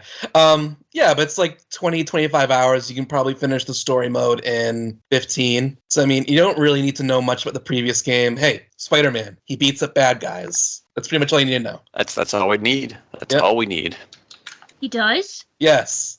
Well, except for when when he becomes Venom, then he beats up good guys. And he really beats up good guys, let me tell you. All 19 inches of them. Oh, yeah. One thing that was really cool is I remember everyone really loved this feature in the first game where if you're web swinging really fast, Peter will sound more out of breath when he's talking to people, like over the phone or something. And they kind of did the same thing in this game where he starts speaking meaner and more aggressively when he has the Venom symbiote on. Like, you're beating up bad guys, whatever. And he goes, compliments for your friendly neighborhood Spider-Man or whatever. But then when he's wearing the Venom suit, he's like, you losers, weak. Like, he starts getting really aggressive and mean. That's pretty great. Yeah. Alrighty. Sounds good. And you had said that this perfectly set up a Spider-Man 3 game, and then Bururian cut in. So talking about game number 3, I think only one of our guests tonight has a third game of the year that they wanted to talk about. Surprise gasp. I could talk about many, but they would all be short, and I feel like nobody wants me to talk for that long. No, let's get to 3 hours. No. All right, so Bururian, I don't even know what it is. What is your third game? So my third game is a game that kind of came out of nowhere for me. As they say, with the memory of their struggle buried deep in their hearts, I found myself circling back to a game that I had played previously, beaten, and found myself playing it a lot again recently, and that is Stranger of Paradise Final Fantasy Origins. If you can't tell, I like Final Fantasy games. No. 2 of the 3 games I've talked about tonight. No, Final Fantasy Origin. It came out originally March of 2022. So it is by no means a new game. In fact, it's coming up on its 2nd anniversary. It's had 3 DLC packs, which I kind of love and hate at the same time because you get a definite end with the base game story of Stranger of Paradise, but the DLC continues the story and then gives you another definitive end at the end of the 3rd DLC. Oh no. But the problem with the DLC in this game is that it gets progressively harder and harder, that any casual player of the game is going to be like, seriously, you're putting me through all of this pain and misery. I'm just going to go watch it on YouTube. Because it gets rather rambunctious at the end. Like to do the final thing, it took me days of trying to get through that boss battle.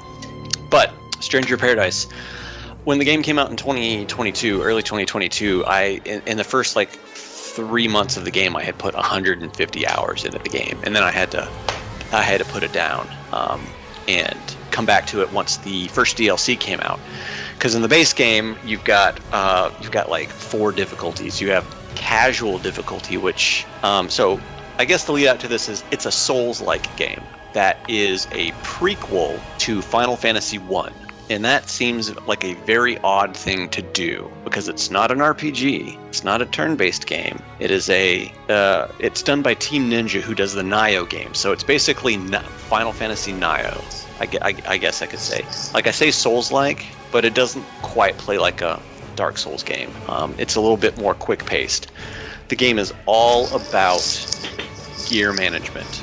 When you're playing through the base game, it doesn't matter as much. You just want the highest level gear that you can get. But once you start hitting post-game stuff, it gets super duper granular on stat tweaking on your gear to do stuff.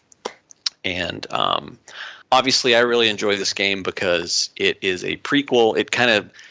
It sells itself as a prequel. It bills itself as a prequel. The story itself is a prequel, but it's actually kind of kind of a branch off of Dissidia more than a true like prequel to the first game, just because of all of the contextual information that you get in the game.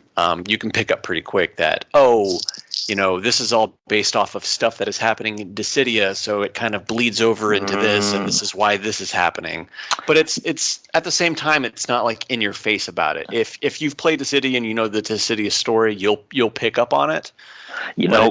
I'll just say this real quick, Brian, not to cut you off, but you making that comment, now it makes sense why a certain boss of the DLC looks the way that they do. It's like, okay, the city of connection there. Which boss? The one who comes from the second. That's all I'll say. Oh, okay, yeah. No, yeah, absolutely. Yeah, his design is based off of a Dissidia design, so if you see that, you know exactly kind of what you're getting yourself into. And then even with the third DLC, it goes even further than that to be like, oh yeah, this is basically Dissidia. But it's a lot of fun, game good. I didn't think I would ever enjoy something like this. I watched the trailers for it. The trailers were over the top, kind of outrageous. I love it too because the characters going into it, they're like, we're here to kill chaos. That's what we're here for. And that's what it leans into. It's very cheesy. It's a very Tetsuya Nomura kind of thing. He was the main lead designer on this. I know previously for 16, I was like, kind of tired of Nomura designs, but when it's kind of tongue-in-cheek like it is in this game, it really works. Jack is a no-nonsense guy who he's like, I'm here, I have this urge, I must find and I must kill chaos. And even when you go through like one of the first missions and you fight what you think is chaos, and you have the cutscene after that boss fight, I love it because he's just like, the character's talking and he basically just goes, fuck you, and he turns around and walks out of the room. I saw a lot of people compare it to like mid-generation PS3 games, even down to shaved head man as your main character. People aren't wrong on that. Like it was a PS4/PS5 released game. I don't know if it came out on any of the. I think it came out on the Xbox. I don't know if it ever came to the PC. But it is it looks like a late generation PS3 game that runs on PS4 and PS5 hardware. The game has beautiful set pieces, but the character design leaves something to be desired, I should say. I was starting to run into an issue with a lot of the gameplay on the PS4 version because it starts to, when the action really starts get going, I was having problems with frame rate chugging. Even if I set the game to performance over image quality, I would have plenty of issues to where I'd be in a boss fight and I'd be trying to pull off actions and my inputs would get eaten by the game and I'd get killed and I would reload back to the checkpoint right before the boss and then my actions would execute. Like the game had registered them but not registered them in a quick enough time of my button presses because it gets very fast paced and you have to be very on the ball when you're playing this game. Like a Nioh game, if anybody's ever played one. I doubt it. I don't know anybody that has played those Nioh games, but apparently I tried so hard to play the first. I've always heard it pronounced as Nioh. First Nioh game. Nioh. Okay. Nioh. I don't know which one's right. I've always been saying Nioh, so that's what I'm going to say.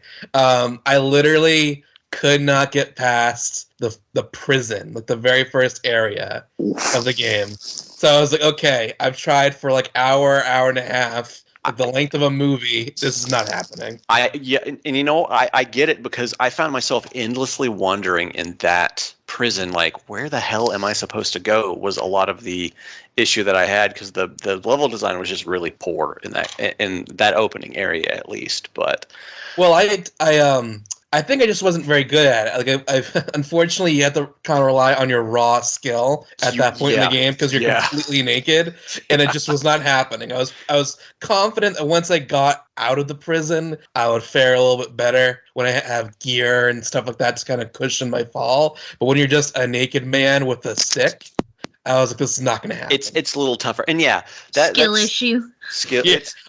Big skill issue. I am not ashamed to say that. There's a lot of skill issue in Stranger Paradise because there are times when I was doing the hard mode on one of the last missions of the game, and I think it took me 3 hours of continual trying to beat the boss, and I just could not beat that. I eventually got him, but it was more of a, I had the skill, but I wasn't geared for the quest line properly. So I was under geared, so it was basically like it turns the enemy into a bullet sponge of I have to hit them 5 times as much to get the same amount of damage as it would be if I was properly geared when I first went into the mission. Like that one's more on me than anything. But you've also got some AI companions, because when you start the game, you've got 2 other dudes that are with you, and you find more characters along the way, and you can kind of switch them in and out. And it's got a whole job system. Job system in this game is absolutely massive. Like, I think by the end of the 3rd DLC, you have something like 36 different classes that you can play as. But it kind of, towards the end of the base game, it kind of turns into, there's a lot of classes. There's like 25, 30 classes that you can choose from. But there's like basic, advanced, and expert classes. And the expert level classes are just kind of combinations of the advanced and the beginner classes, so you can kind of forget that they even exist later on, because you'll have classes that will combine 2 of the other kinds together, so you can use multiple different types of weapons in one class instead of beginner classes being, you can only use swords with these guys, you can only use axe with this class, you can only use a lance with this class. By the end of the game, you've got classes that'll let you use like half of the weapon types if you want. And then even with that, this game is all about gear grinding. So when you're trying to gear up yourself and your party members and level up their job levels and everything, it even gets so bad as once you do all that and you get to the bottom of the skill trees, you enter like assigning master points to your skill trees of, well, now I'm going to start dumping points into just increasing my raw strength, or increasing break damage done, or increasing, my luck, or ability damage, or, my parry ability regains it, X% quicker when I block instantly instead of regaining at a normal pace. It's just like, when I say it gets granular, it gets absolutely ridiculous at what you can do with builds in this game. If you like tinkering with numbers and stats, this is the kind of game for you, especially if you like Square Enix Final Fantasy games and stuff like that. And once you hit the end of the base game, you unlock like I think it's a 4th difficulty called the Chaos difficulty, which ramps the game up from like, you end the base game at level 200 in difficulty, and it goes to 300 in the hardest mode in the base game. And then when you get the first DLC, it ramps that up to 400. And then when you get the second DLC, it ramps that up to 500. So there is just so much that you can do with this game. I think the last time I looked at my clock, I'm about to hit about 200 hours in just playing this game. And when you enter the second DLC, it becomes a roguelike. So you go into what's called the Rift Labyrinth, and in the Rift Labyrinth you ascend through floors as you gain points. And once you gain enough points and the bar fills, you ascend to the next floor, and you do that by choosing a random selection of levels that you can get. That can be anything from simply defeat a boss, or go and find a gateway in this level, or defeat a cactuar, defeat a chaos monster, defeat several bosses in succession in this level. So there's a lot of content in this game. If you like gear grinding, it's for you. I love it. I'm not much of a gear grinding person, but there's it being a prequel to the Final Fantasy 1, which has always been my favorite Final Fantasy. It resonates with me on a whole different level. And this is a kind of game that I normally would not pick up and play. Like, I hated Dark Souls games when they first came out. I picked them up, played them too hard. But this one, I just keep coming back for more. And after I got my PS5, I installed this game on my PS5 because it came with a free PS5 version, and it plays so much better than the PS4 version. So I think in the last 3 weeks, as of this week, I've dumped another 50 hours into the game, just doing stuff, finishing the DLC, replaying missions at higher difficulties. Just, I can't get enough. Game good. Buy game. Lots of those tonight. Yeah. Well, it is the best in 2023. Well, I would hope we don't talk about some crappy games. Nope, you're right. All right, well, before we wrap it up, does anybody have any honorable mentions? They have just a sentence or a paragraph they want to throw out there? I'll just go real quick. I didn't finish it, so I didn't feel like it'd be fair to me to add it to my list, but I've been really enjoying Alan Wake 2. Unfortunately, when I picked it up, I was sick and my brain was melting and I literally did not have the bandwidth to do any of the puzzles, so I had to put it down.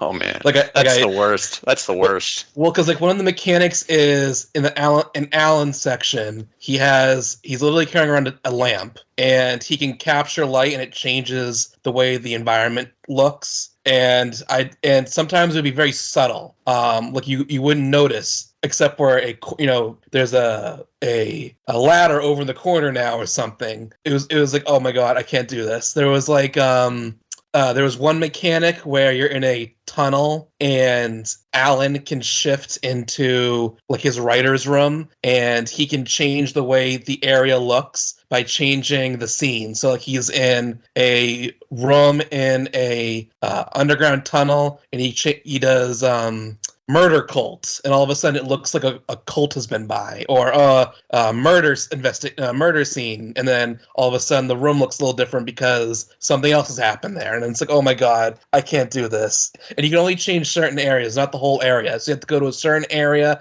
and you have to shift it multiple times. Like, oh god, I just couldn't focus at all. It was like, this is not good for me. So I had to drop it and I haven't been able to get back to it. But I'm definitely hoping next year I can pick it back up because it looks like it gets crazy from what I saw, after where I'm at. I know that's getting a lot of hype this year. Yeah, I think it won a couple awards, the Game Awards. They did a concert there. They did the best song, so that was good. All right, any other shout-outs? I think a few of us have played this one, but Vampire Survivors. Yeah, I was going to bring that one up too. Yeah, I know that me, Twinkie, and Yangus have all put a lot of time into it this year. I've put a bit of time into it too. Not as much as you guys, but I've played a bit. Yeah, that one was kind of a surprise because it's not a new game. It didn't come out this year, right? At all. I don't. First on mobile, a couple years ago. Yeah, I picked it up at the behest of another friend who was just like, hey dude, you got to try this game out. It's a lot of fun. So I bought it on the PC first because it was on sale earlier this year for a couple of bucks. I bought it, I played it a little bit, and then I was just like, yeah, it was okay. And then the Switch version came out, and it's a $5 game, so I bought it again, and then I found I'm 30-40 hours later, I'm just like, why can't I just not stop playing this? It's like drip feed of serotonin that it's good. Big number, flashy lights. Yeah. Fun fact: the developer for Vampire Survivors actually designed casino games, so that might that would have explain a big part of it. lot right there. Yep. He gives that dopamine drip that you need to keep going. Yeah, he was a slot machine designer or something like that. I heard Yangus is commenting here that he wanted to throw in his 2 cents that he's played it for over 50 hours, but we're having some Skype issues there. He want to get his playtime in. I so heard you can tell he kind of liked that too.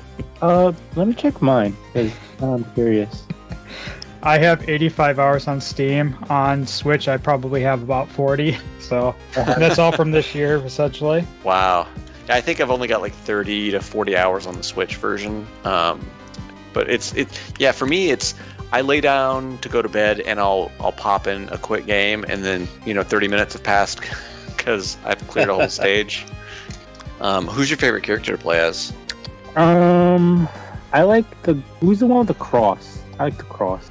That's the Richard or Richter Belmont type guy, right? He looks kind of like him. I think he's talking about the demon dude, whatever his name is. The one I'm talking about is the whip guy, obviously. Yeah, the whip guy.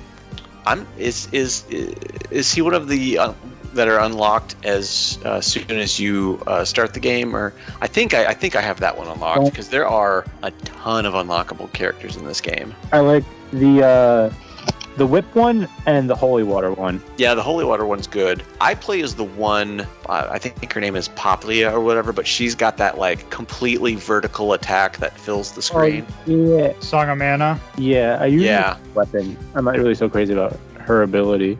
Because that is another thing you gotta think. That is another thing you gotta be like a little bit. Hello? Can you guys hear me? You're back. Okay, yeah, it's weird. I'm just totally would not let me unmute myself. That's so weird. Who's your favorite character in Vampire Survivors there, Yangus? Yeah, so, well, I know he's not probably like the top character, but I love playing as Old Man Poe. Oh, he's pretty great. Just because he's got the constant garlic effect going on. Yeah, it's very helpful. But I am the polar opposite. I hate Poe with the burning passion. He's my least favorite character. Is it because he moves so slow? Yeah, and I'm not sure if you guys tried the adventure mode that came out. Was it last week? He has like his own adventure mode, and adventure mode is pretty fun. But Poe's adventure mode is very difficult to start with. It was infuriating trying to get through it. I don't even know if that's on the Switch version yet. It should be probably coming out either this week or next week. Okay. They said a couple weeks after. So yeah, but I like playing as Old Man Poe. There's another character who I really like playing as just because of how silly it gets when you get all the knife upgrades. I forget what his name is. He's one of the unlockable characters. I just call him the Shadow Man because he's just like entirely pitch black and he has the super slow moving daggers. But it's just so funny because anything tries to get close to you and they just get like cut to death by a million little knives flying out of you. Rabio, I think that's how you pronounce it. Yeah, sure, that's the name. With all the names are just kind of like, okay. Yeah. But I like playing as those two guys, and I also am a big fan of playing as just from having played it for like 50 plus hours. I like playing as the question mark character, which is literally just you playing as a question mark with a little happy face on it. Oh, I definitely have not unlocked that one. Oh, it's funny. It's good for a laugh because it's just so silly, but in just the right way too. I have one. This is the only one that I have that's still locked, but it costs like 150,000 gold to unlock him, and the descriptor text is just garbled text. Oh, I have no idea, but might be missing. No, maybe. Maybe. Let me ask you: did you ever go back to one of the levels where you had saved somebody from a coffin, and then try to go back to that coffin? Yeah. Okay. That was how I remember unlocking the question mark guy. Was that I saved everybody from the coffins, and then I happened to go back to a level where a coffin was, and went back to it, opened it up, and that's when he popped out and was like, "Hey, thanks for saving me." Well, I definitely haven't done that. Okay, you might have to do that then. Yeah, I'll probably get them for you. There's some pretty cool characters to unlock as you make progress in the game. Yeah, it's really fun if you can.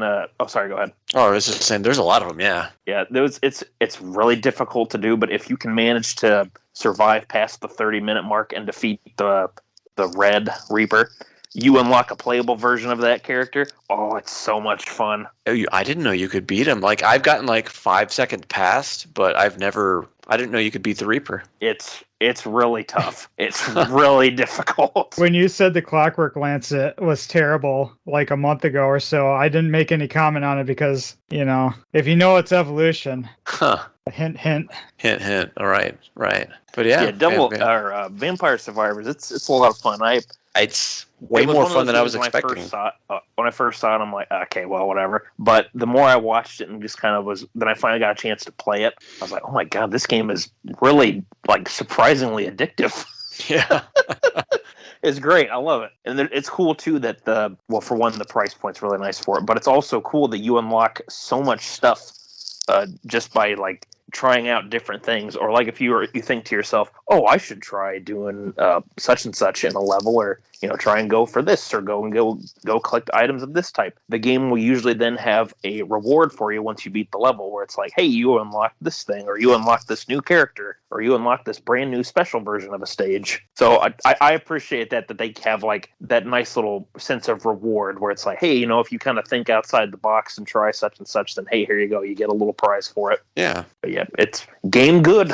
Play game. Very, very good. That also includes the DLC too. Yeah, DLC is a lot of fun too. I've messed around with that, but I haven't played the game for a while, but I messed around with that, and it's a lot of fun trying out the playing on the map of the one.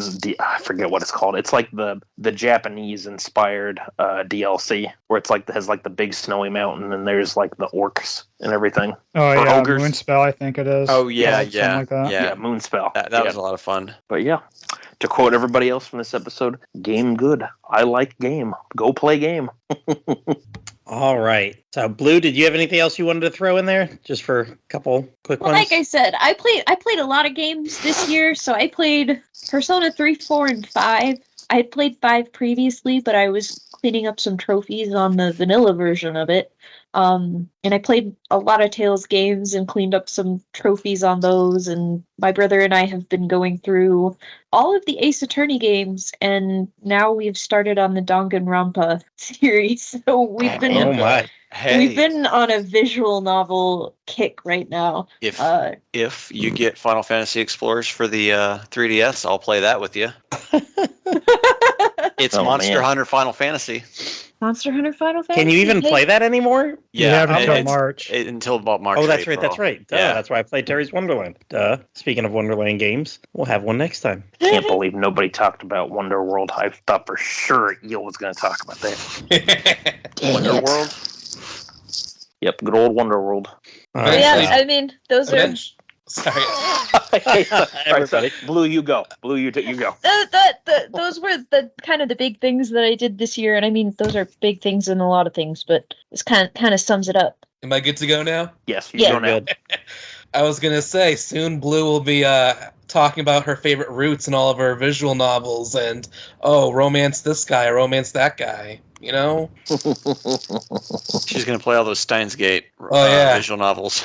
Should be My playing brother has brought those up, so Hey, you know, if you play Steins Gate, you can play Bravely Default because the guy who wrote the first Bravely Default game I believe he wrote most of the Steins Gate games. Really? what if I told you I've already played Bravely Default? Okay. Well, there was that was a killer comment there. Yep. Hey, Yep. I don't have a follow up for it. Just like, That He's That- defaulting. all right, you played it. All right, okay. that was an actually moment there by Blue. So, Actually, and on that note, probably we should end this. That's it for this year-end episode of Slime Time Sidequest. Thanks to Evan, Bluestar, Bururian, Twinkie, and Jay for joining us tonight to talk about your personal best of the best this year. We'll be back in a couple weeks. Yangus and I will speak, and I think we're going to have the Tactfully Die pair of Pendy and Paul on here. Perhaps some Matt Kraft too. And Aust was going to be with us tonight, but the family fell ill, so maybe he'll be able to join us right before the new year. oh, yeah. Hopefully he'll be able to hop on. Poor guy, his little guy was not feeling too well. No, he isn't either. Oh, I So, must have missed that one. spread. I didn't see that. Oh no. Oh So, man. thank you, Well- everyone. Yeah. Thanks for being on tonight, everybody. No prob, Bob. Yep. Glad to be here. Talk about video games. Final Video Fantasy games. video games, to be Good specific. games, too. Man, that's like all I play anymore. That's all Video right. games. All I You know play what? is You video know what? games. You Oh, have yeah. what to like. You stick with it. That's all that matters because you Then- like it and enjoy it. Then Vidya. Videojuegos. All right, as I like to remind people often, we don't crowdsource or dynamically insert ads into our podcast. You don't give two shits about that. We're all grown-ass adults here that like to talk about video games and other topics we enjoy. We don't need a dime of your money to do so. But if you got some money you'd like to contribute to DQ Fandom, feel free to head over to the Dragon's Den and donate some money to Woodus, who's paid to keep those lights on for decades. Or you can use one of his affiliate links to buy Infinity Strash, Dragon Quest Monsters 3, or quite literally anything else on Amazon, and he'll get a small fraction of that purchase. So, bye everyone. Side quest complete. See you for part 2 in a few weeks.